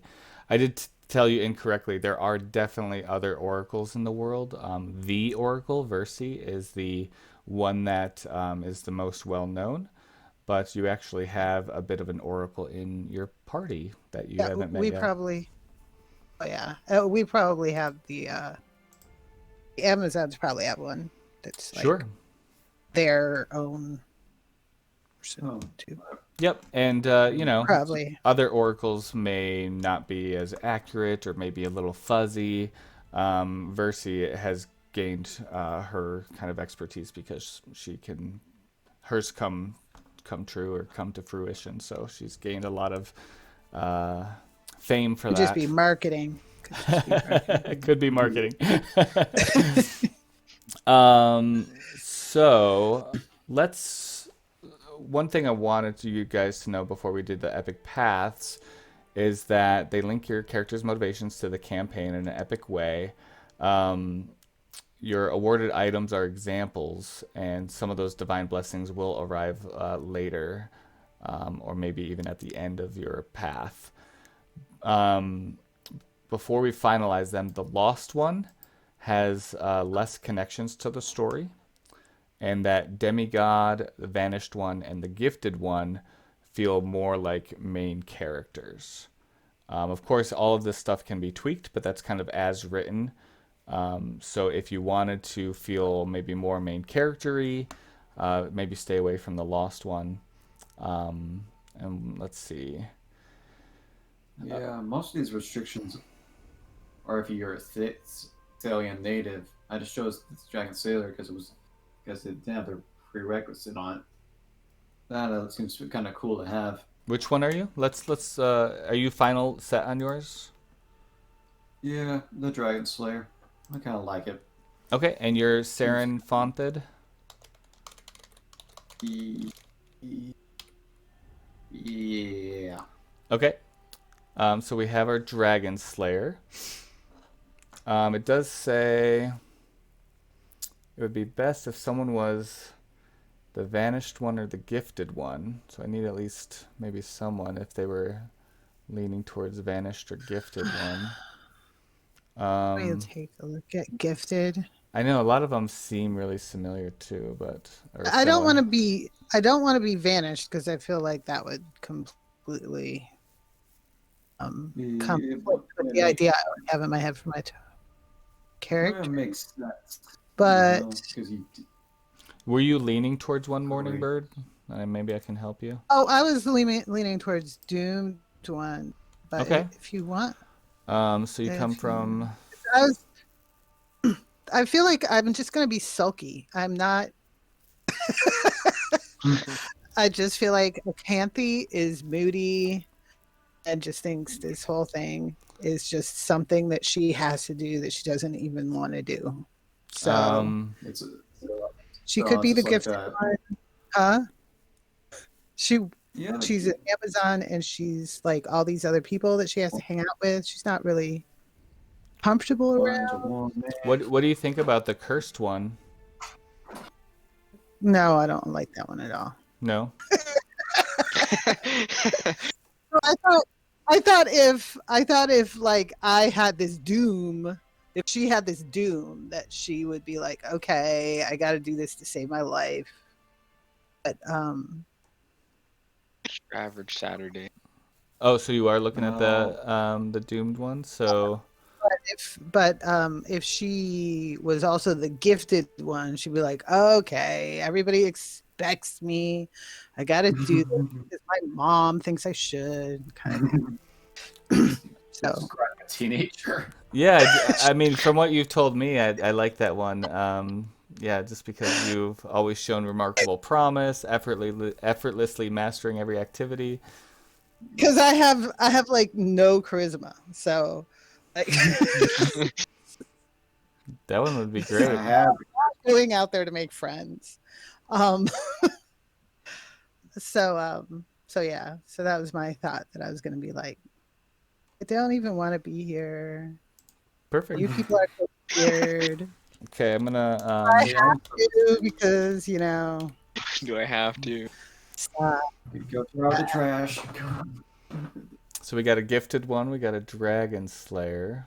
And I don't know, let me double check. I don't know that our last guy has so I don't even get a divine blessing until I find a dragon. But um I Well, could. you get a dragon. What you want? And then it's like yeah. then I can kill I that get dragon. oh wait, no, I get to find a dragon egg and hatch it and raise it And to there be is my companion. so much more in the epic paths that you guys are unaware of. So this And don't let the snippet and you fool you. know, that seems like it's right up a ranger's alley. It's kind of cool. You get your I'm own gonna. dragon mount. Yeah, it's like you get a dragon. That sounds like a ranger thing. I guess that's okay.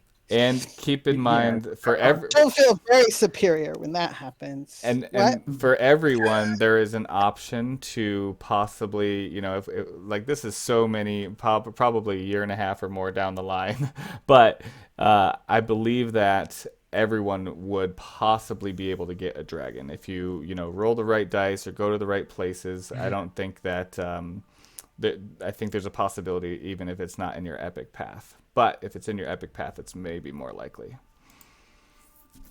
Well, it's more like it's a weird thing. That's killing the dragons in mind, basically, which is weird. Or killing a certain dragon. I know the paladin one just Okay. lets you Yeah. like get like a little I small guess dragon I that will goes around and finds you an egg. Yep, the paladin does get a little pseudo dragon deal, and his whole job is to sniff dragon eggs.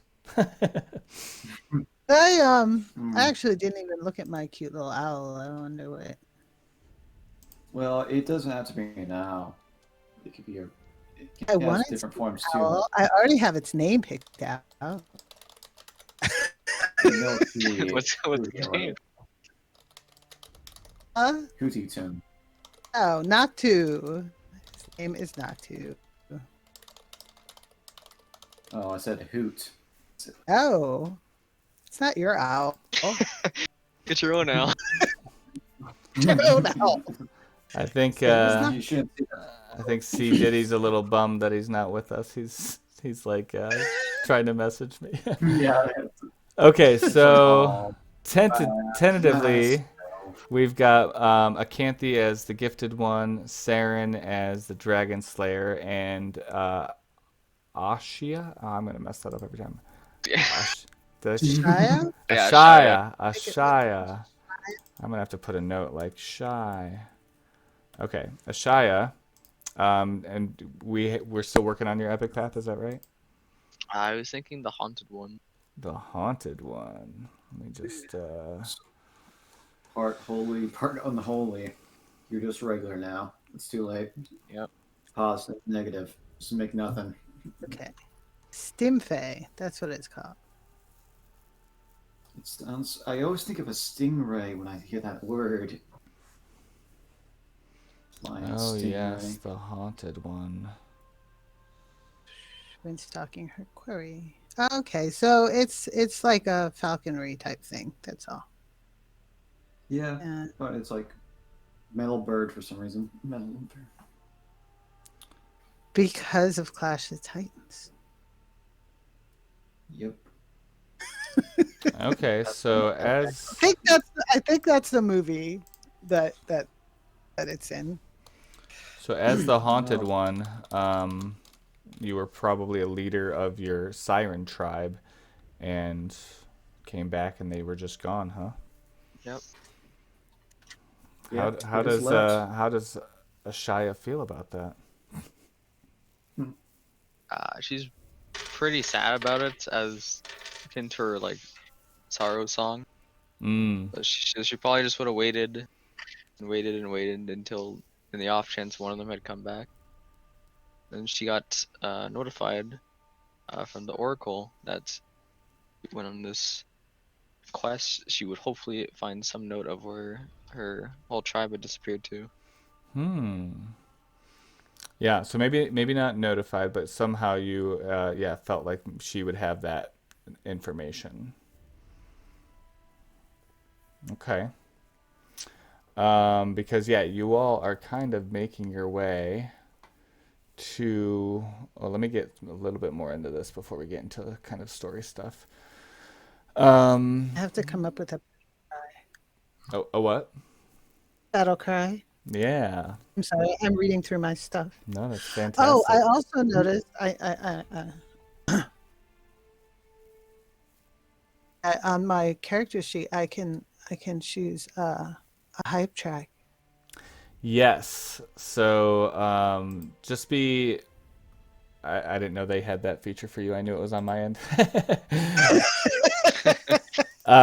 So it is a mod that I have that allows certain things to happen with sound, and you can have a hype track, but keep it, you know, like less than 10 seconds, because if you pick like a 3-minute song, when your turn is started, it will start playing that song and it won't stop. So, um, you But know. that sucks. Okay. So I mean, I guess if it takes you 3 minutes to do your turn, but yeah, maybe 30 seconds. I'll say that if you can Okay. upload a hype track. So in the turn tracker, when we get into your turn, that track will play. Um, Excellent. yeah, I do have for my barbarian that when he goes into a rage, I it will kind of. notify my husband of his new duty. Yes. Okay, let's see. You guys know that the settler races are descended from the original settlers or an outsider who arrived during the last 5 centuries. Half elves are descended from a union between a native elf and a native human. Um, Half orcs come from a small community in Mitros that have existed since its founding. So technically, yeah, if you wanted to be native as a mixed blood, half orc, half elf, technically, you know, half orcs and half elves have existed on Thylea for the last 500 years. So Nah, rather be nah, outside. he's like, I'm an outside mixed blood. Um, Mitras has existed since its founding. Tieflings can come from a union between a mortal spellcaster and a fiend. Dragonborns, blah blah blah. So, common is humans, halflings, dwarves, elves. Uncommon are more like gnomes, lizard folk, and rare is the like tieflings and turtles and that kind of thing. And then native races, more common are centaurs, obviously the Thylians, minotaurs, satyrs. Uncommon are nymphs, sirens, and tritons, and then rare are medusae. So that's just kind of a rundown of the common and uncommon and rare species. Um, let's see, what else do we need to go over before we get into maybe some story stuff? Um, don't look anything up. I think that's obvious. So we're doing milestones. Um, Player behavior. I expect you to pay attention and to uh, be ready to take your turn when it is your turn. I do have modules that I can enable if I feel like I need to. You know, modules that will either warn you when when your turn is about to happen, or to limit how long you take. I put a lot of systems in place to not spend a whole lot of time on, um, you know, the what I consider the unfun parts of combat. So like, oh, what target are you choosing, or what's my modifier? Like, Foundry does a wonderful job of just making a lot of that time suck just go away. So I like to keep things moving, especially with combat, since it can be a little slower. Off-topic stuff, if you're going to pull us off topic, try to keep it before or after the game or during break. We're going to try to focus on the game while the game is happening. Unannounced dice rolls, don't do it. Tell me what you're doing. Or if you think you can predict what I'm about to say as we get to know each other, that's fine too. But beware, there may be consequences if you just roll something and you're like, oh, that's why I was doing this. I'll say, no, you were doing this. Player versus player stuff, it's not going to happen a lot. If it does, it'll be based on the campaign as written. But you're not going to just attack your other players. Secrets. Are players allowed to keep in-game secrets from other players? I kind of love secrets. I kind of love, like, my players all the time, and especially with Foundry, I'm able to like request roles from players without even saying anything, and know information about maybe who's cursed and who's not cursed and all this stuff. So I'm really okay if you have, like, make it in game, right? So if your character maybe more reserved about some part of their background, then yeah, I don't see any reason why that would be in your bio for the other players to see. It might come out later, or as role play or some of these situations happen that maybe trigger that story for the character, just like real life, right? We don't tell everyone everything right away. So I'm fine with that. Does anyone have concerns about player character secrets? No, they kind of seem fun. Yeah. We talked about discomfort and what you can do if any uncomfortable topics and themes shows up. As you guys can tell, you can control your sheet. I'm not going to be micromanaging your sheet. You could totally cheat in this game. I don't think it's fun. I don't encourage you to do it. I think it's way more fun to know that you defeated the bad guy without messing with any stats or something. So if you're the type of player that's like just trying to beat the game, congratulations, you win. Get out of here, because it's not about that. It's about pushing that guy off the cliff. I personally don't have fun if I'm not in peril. I'm like, I really It's wanted more to be it's in more peril. fun with low stats. Low stats always Yeah. works more fun. I think so. Yeah. I think if you're like really like, oh my god, I'm about to lose my character, and then you don't, that's way more fun than just, oh, I got this the whole time. Yeah, I feel like character death is a thing. Yeah. There are things in the game that you can do. I think most games have some type of revivify or taking your downed player somewhere. So there's options, but we'll cross that bridge when we get there. Stride corpse. sorry. What's that? Sorry. No. Oh, it was somebody else. No, sorry. I know there's going to be a lot of what should we do about talking over and that's bound to happen, right? With a game with players trying to all talk at once. I guess we just figured out. Yeah, it's like once we just get the idea of each other, it makes it easier, basically. Sure. Just knowing the bad boundaries makes it easier.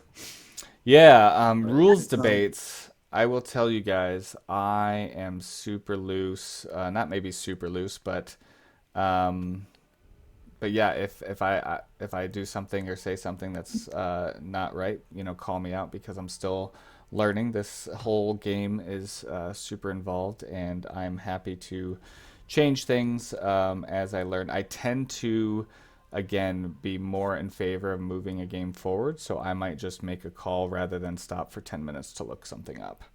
Unless it's like, your character's life is on the line, then fine. We'll take the time as a honoring the amount of work you put into it. Let's see. meta knowledge if you're like aware of this campaign or if you're aware of like monster stats. You know, try to separate that from what your character knows. Um, let's see what else. You're kind of getting a feel for my style. I don't have any pet peeves. There's a section on pet peeves. Do you guys have pet? I mean, I have pet peeves, but what I can't think of any off the top of my head for dungeon mastering or playing this game. Does anyone have any particular thing that they maybe have played with another DM and they're like, "Oh, I didn't like that he does this or that she does that"? I have pet peeves, but like from the DM perspective, I don't like it when people don't call their roles. Like Oh, when they right. just roll, and it's like, what was that? Who Yep. were you aiming at? I don't know. You know, Yeah. what's your modifier? I don't know. You have to tell me. I hate that. That drives me Yeah. crazy. And I hate it when people in the group are like, oh, okay, let's try to sort this out. Let's talk to these people. And then somebody else in the group starts shooting at them. I hate that. That drives me crazy. I'm like, did you not just hear the conversation we just had?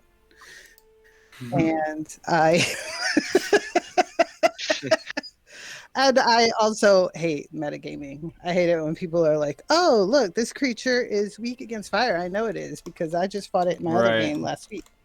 I hate that. I am brand new to So this. Yeah, that is like, people try building their characters in a way they won't shut up about it. So yeah, we'll call your rolls, or I'll just rain hell down on you or something.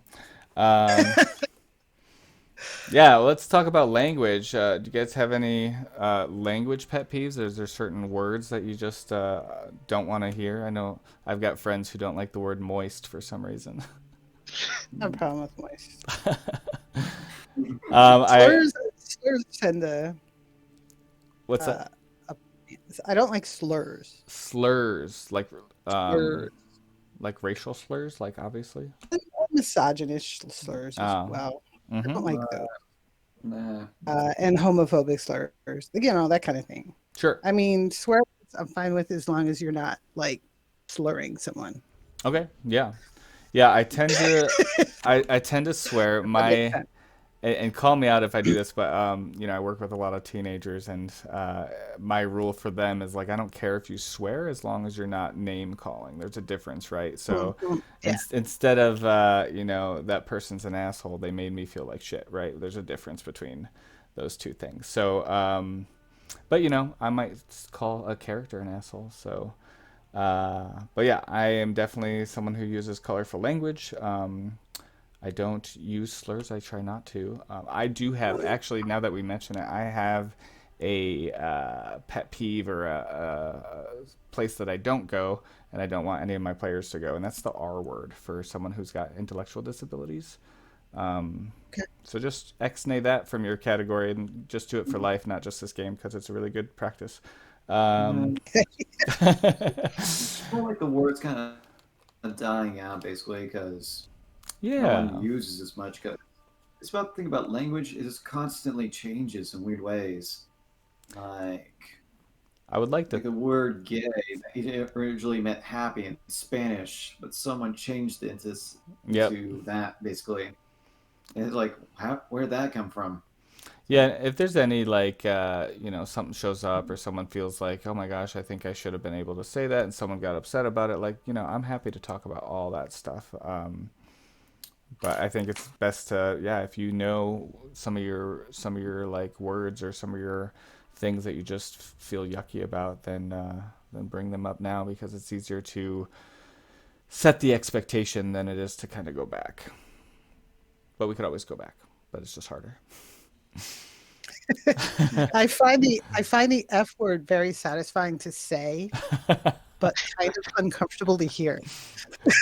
All right. Is that strange? I'm like, yeah, that is my favorite word to say.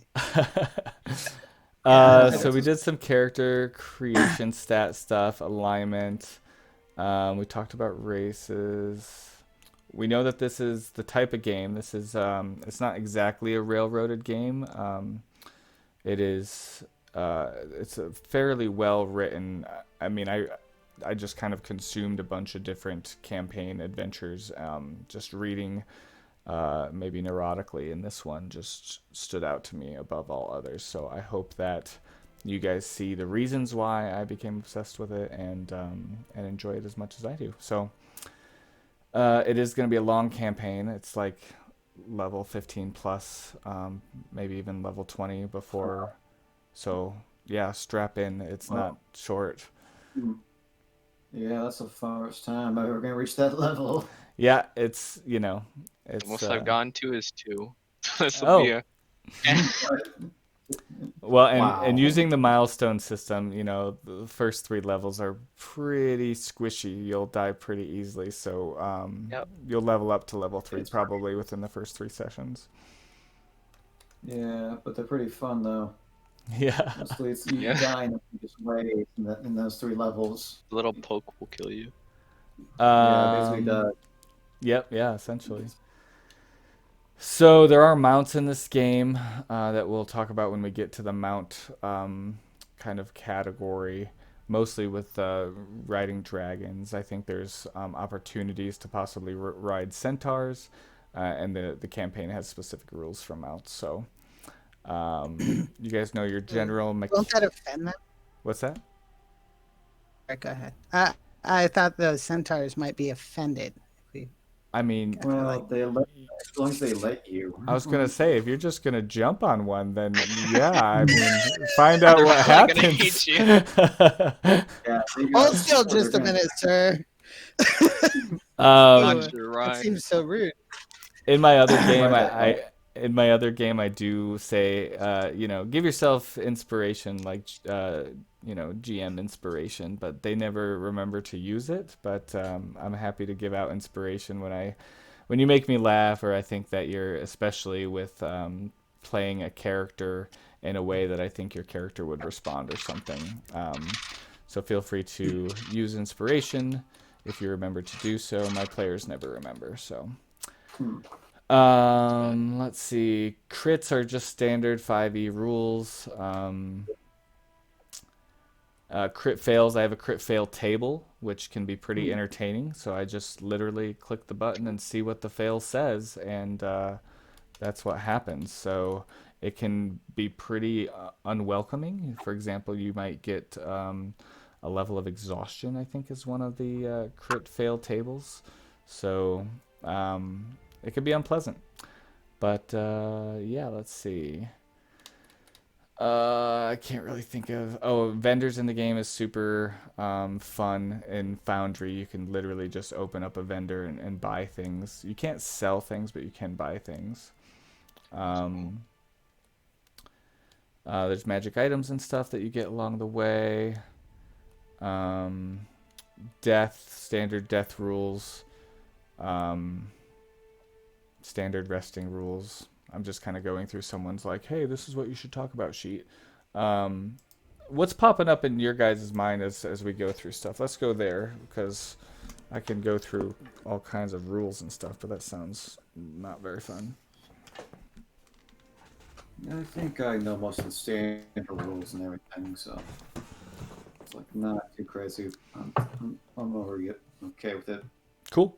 And there may be times that I'll say, like, if you say, hey, I'm, checking this thing out, or I want to do this, and I might ask you, like, what skill do you think you'd use? Or I might give you options. I'm not, if you think, oh, actually, I have a +3 in this and only a +2 in this, like, I know that you're going to be looking at your stats and say, I'd rather it be acrobatics than athletics or something, and that's totally fine.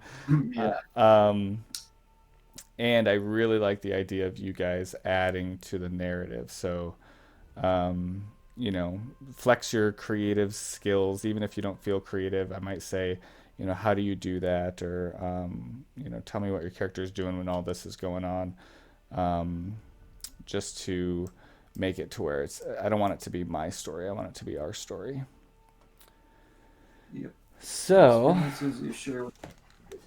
yeah, I think what I'm going to do is pop you guys into the random battle map.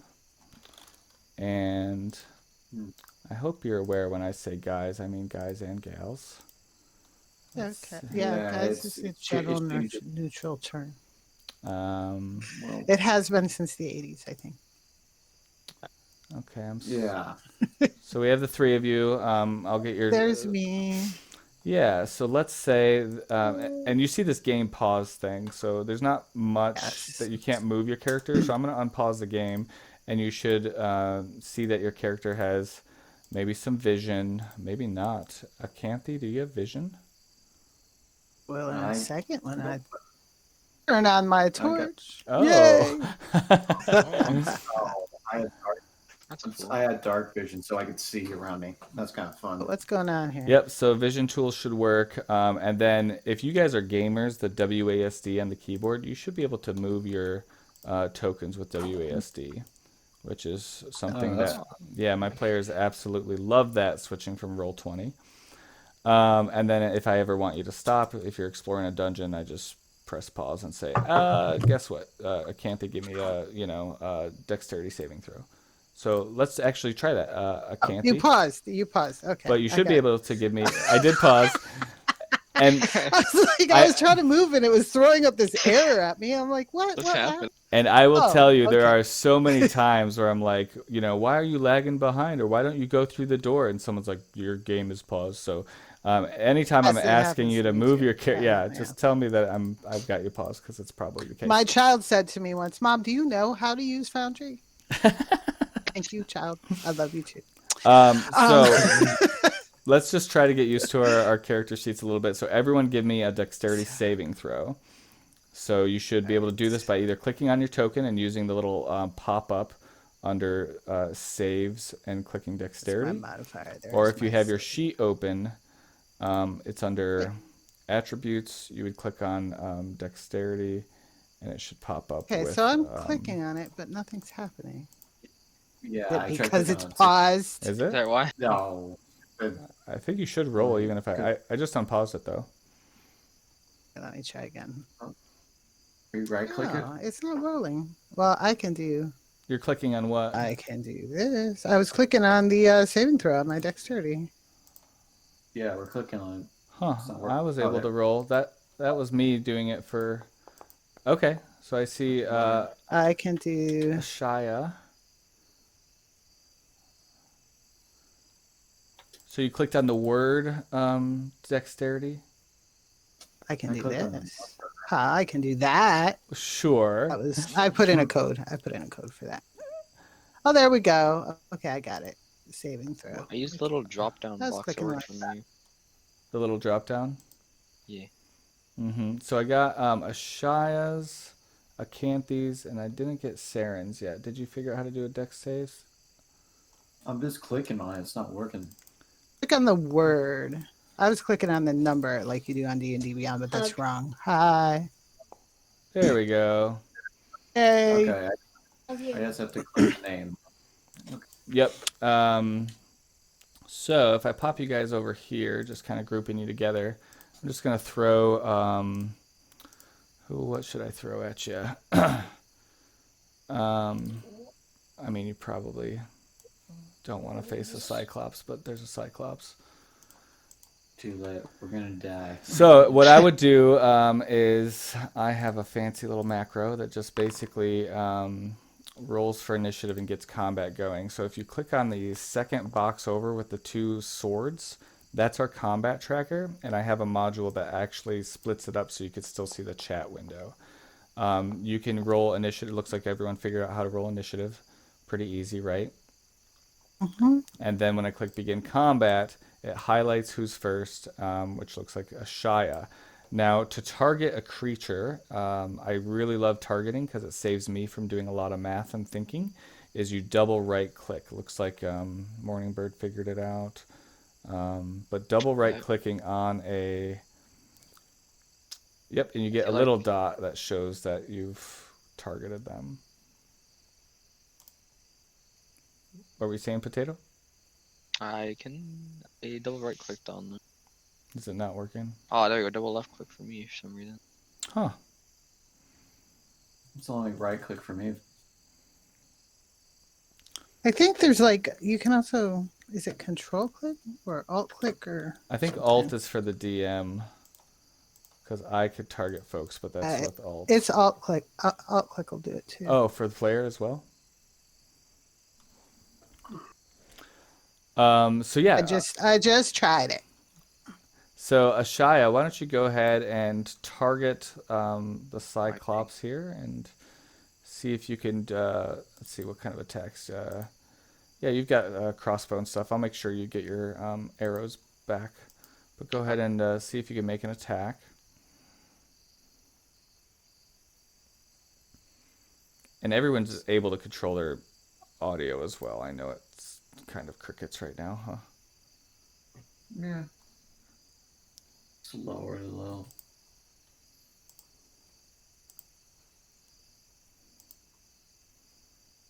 Like this. Perfect. So it automatically determined that it hit. It automatically updated his hit points. And I don't have the algorithm set up to where even if he takes a little damage, I think it has to be a certain percent. But if you hover over him, it'll tell you how badly injured they are. So you don't have to ask me, is he bloodied yet? I think it's uninjured, a little bit injured or badly injured or near death or something like that. Do you have, Ashaya, do you have the ability to end your turn in the combat trackers or end turn button? I do. Yeah, go ahead and click that. Perfect. Um, and once we get used to these things, this is why I hope that battles can run a little bit smoothly. You target, you probably have, your targeted way before your turn. You have your item chosen before your turn. You see your token get highlighted. You make your attack. You describe it, add flavor, and then when you're done, you just hit end turn, and we just try to make things as smooth as possible. So, Saren is up. And you probably have some options, right? Yep. Shoot him in the eye. Nope, that's not. Okay, click. Okay, there we go. Perfect. So you take your short bow out, describe your action. Shoot him in the eye. Shoot him in the face. You do hit. I don't do called shots, so I know it would be definitely advantageous to hit a Cyclops in the eye. It's like a one weakness. Yep. And then when you're ready, you would just click end turn. Okay, I see the red thing. Click that. There you go. Okay. So I have a hold of the torch. So guess I have to drop my torch before I draw my bow. Bow would probably take 2 hands, yeah. Yeah. And then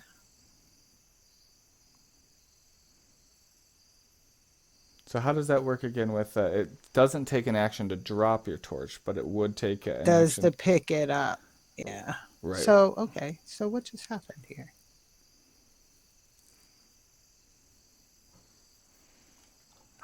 I guess I'll do it this way. Sorry, I had to. There we go. Crickets were bothering me. Okay, so yeah, you unleash an arrow and it misses. How did I miss something that big? So I'm gonna swear in Amazonian, and I'm curious what your Amazonian swear. So then it would be his no, turn. I'll have to invent it along with my war cry.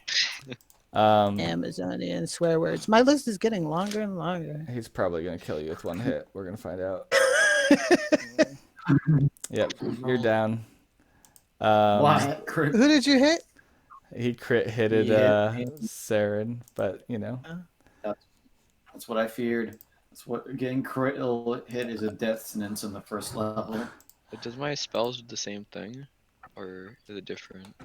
Yeah, you would target. Well, each spell can be different. So let's say, let me check out your spells. Sacred Flame. Yep. So that's one creature. So it all depends on the target. Some spells are area of effect, and when you cast the spell, it'll say place template, and it'll be this template that's whether it's 10 feet or 20 feet or whatever, and it will auto target those where you put it. But you don't have any. So yeah, if you do Sacred Flame, as long as he's targeted, it should, yep, perfect. So, and I guess you guys don't see what I see because it's all private, but I'll show you just in this situation, reveal to everyone. So in the chat, you see that it shows me his HP was updated. This one in particular, oh, that one you do see Sacred Flame, and it shows that he succeeded with a 15 for his dex save, right? Yeah. So all of that just happens automatically, which I think some people don't like because they like that kind of did I hit? Did I hit? I like it just because it moves combat along and I don't have to do math. Yep.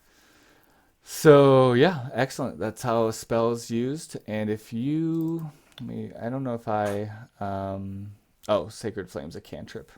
But if you pop open your sheet under the first level spells, you see that there's a box 0 out of 0, and that's you could edit that. You probably have 2 out of 2, so I could change that right now. But that's how you would edit how many spell slots you have, and so when you would use one, it would automatically take it out of there. I think it actually prompts you to use a spell slot or not. Yeah, it does. Yeah. And then, of course, if you guys aren't used to ending your turn, I could always bump it. And that's essentially how battle works. Let me see. I'm going to edit his hit points down a little bit so you could see that. Now it says barely injured when he's hurt a little bit more. Oh. I'll use a Canthe since she has a token that's easily visible, but when you guys go unconscious, it looks like that. She gets a little face over her. There's other effects, for example. And then we have to roll saves. Yep, then you have to roll saves. But, she's poisoned. It might look like a small icon in the top left. She's invisible or something. That would be a smaller icon. And then concentration is important. Yeah, so if you have a spell that requires concentration, I think I have it set up automatically, but you'll see a little. I think so. Yeah, if you've got this one on it, it'll take concentration on it. Yep, so that's all set up to where if you take damage, you'll get prompted to roll a concentration save to see if you can maintain. If you're picking out spells, you want to keep in mind that you can only have one concentration spell at a time. Right. Just like Okay. spellcaster tip for when you're picking up spells. Another thing. So do you guys see the small bar at the bottom? There's like The a little. macro bar. That's the macro bar. Yeah. If you don't see it, you click on the little arrow, and if you have your sheet open, and let's say that you wanted to use Sacred Flame, you think you're going to use that a lot, you would just click and hold and drag it down into the macro bar, and it shows up. So all you would need to do is have your person targeted, you click that macro, and it just runs Sacred Flame. So if you wanted to use the bottom macro bar, in essence, the top bar that shows up when you click your token is kind of the same thing, but has all that stuff for you. I couldn't figure out how to get that to work. I'm gonna play with it a minute. Trying to get your macro I bar. clicked on longbow. Okay, that's what happened. And then I click attack. There we go. No, I don't have to click attack. It did it already. I'm so confused. Let me do this again. Yeah, I'm Shush. gonna practice with my sword. Shush, I'm experimenting. Don't look. Close your eyes. Either.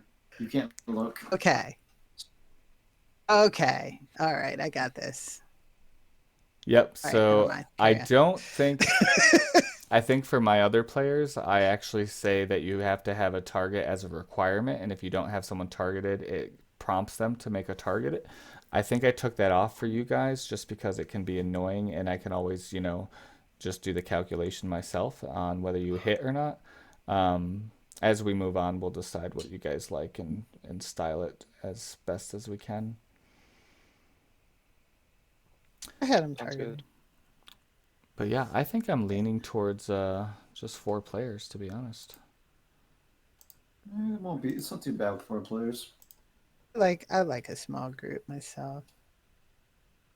Yeah, it's like your stories get more Yeah. different because when I have 4-player groups, it gets more connected than strained, if that makes sense most time. Mm-hmm. That also depends who you're with. And from what I can tell, I can easily get along with you people Yeah, because feels you're good so mostly far. easygoing. Yeah. Then the crickets are calling me. Well, it's all fun and games till the crickets start going out outside your house in the summer. Yeah. Yeah. Yeah, it happens here in Texas. Texas. Uh, yeah, that's where I'm at. All right. I have a child in Texas, a grown child. I didn't like abandon my child in Texas. My child grew up in London, but yes. I've never seen that child before in my life. I saw Okay. the child. I saw that child for 19 years, and then that child left and went to Texas.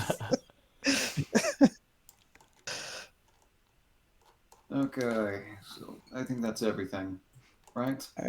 Yeah, I was just about to give you guys the homework though, because it'll make the first session next week fun. I'm gonna give this. Homework. I already I have know. a half page It should of be. stuff I have to do. Well, no, yeah, Okay, no, you might I, enjoy it. I'm trying to find it right now, but there is a part that it's has. okay.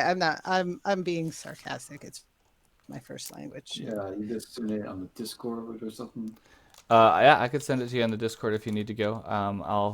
I'll find it here and I'll put it in the chat. And oh, here it is. Yeah, it's pretty easy. So basically, you're gonna write your character's name and then write a rumor that circulates about about your character. And you're gonna write three of them. So they may be your heroic exploits, maybe jokes about your past exploits, or even mean-spirited gossip. And at least one of them must be true, but the others can be exaggerations or outright fabrications. So you're gonna write three of them. I'll put this entire little blurb in the Discord, so that way So It's everyone. gonna be fun. So Yeah. we send them to you. Yeah, you're not going to put them into a public space. You're going to send them to me, either direct message through Discord. That's probably the easiest way. Um, and yeah, three. Wait, it says on each note card. Yeah, so three rumors about your character. At least one must be true, and the others can be exaggerations or outright fabrications. And then you're gonna give those three to me, and we're gonna have a little, little fun game for our first session. Oh So my is this be a goodness. real note card, or I No, just she's send not you gonna these? take this Oh, well. yeah, not a real note card. Nope, don't send me a note card. Just send me a Okay. blurb. I think that's written in the adventure if you were playing at a table. But Yeah, it's just like read it in a format that's like a note card. yep. So just send me three. Yeah, just rumor one, rumor two, rumor three. I don't even need to know which one's real. I don't think. I think that would be even. Yeah, like I said, I like secrets and More secrets. I still have to flesh out the rest of her backstory.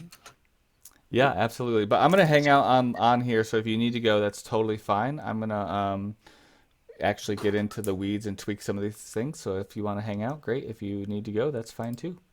Yeah, I think I understand later everything. See you next week. Cool. Thanks.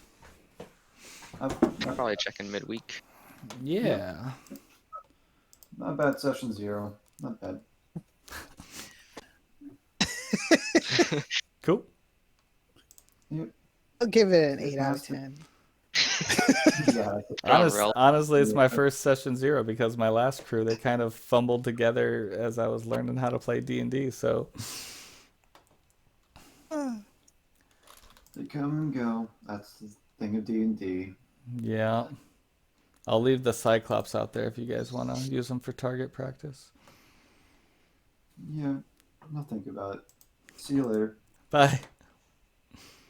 Everybody, thank you. I'm gonna take off too. Okay. I have lots of homework to do. No, sounds good. All right, you guys have a good night. All right. You too, man. Bye. Night.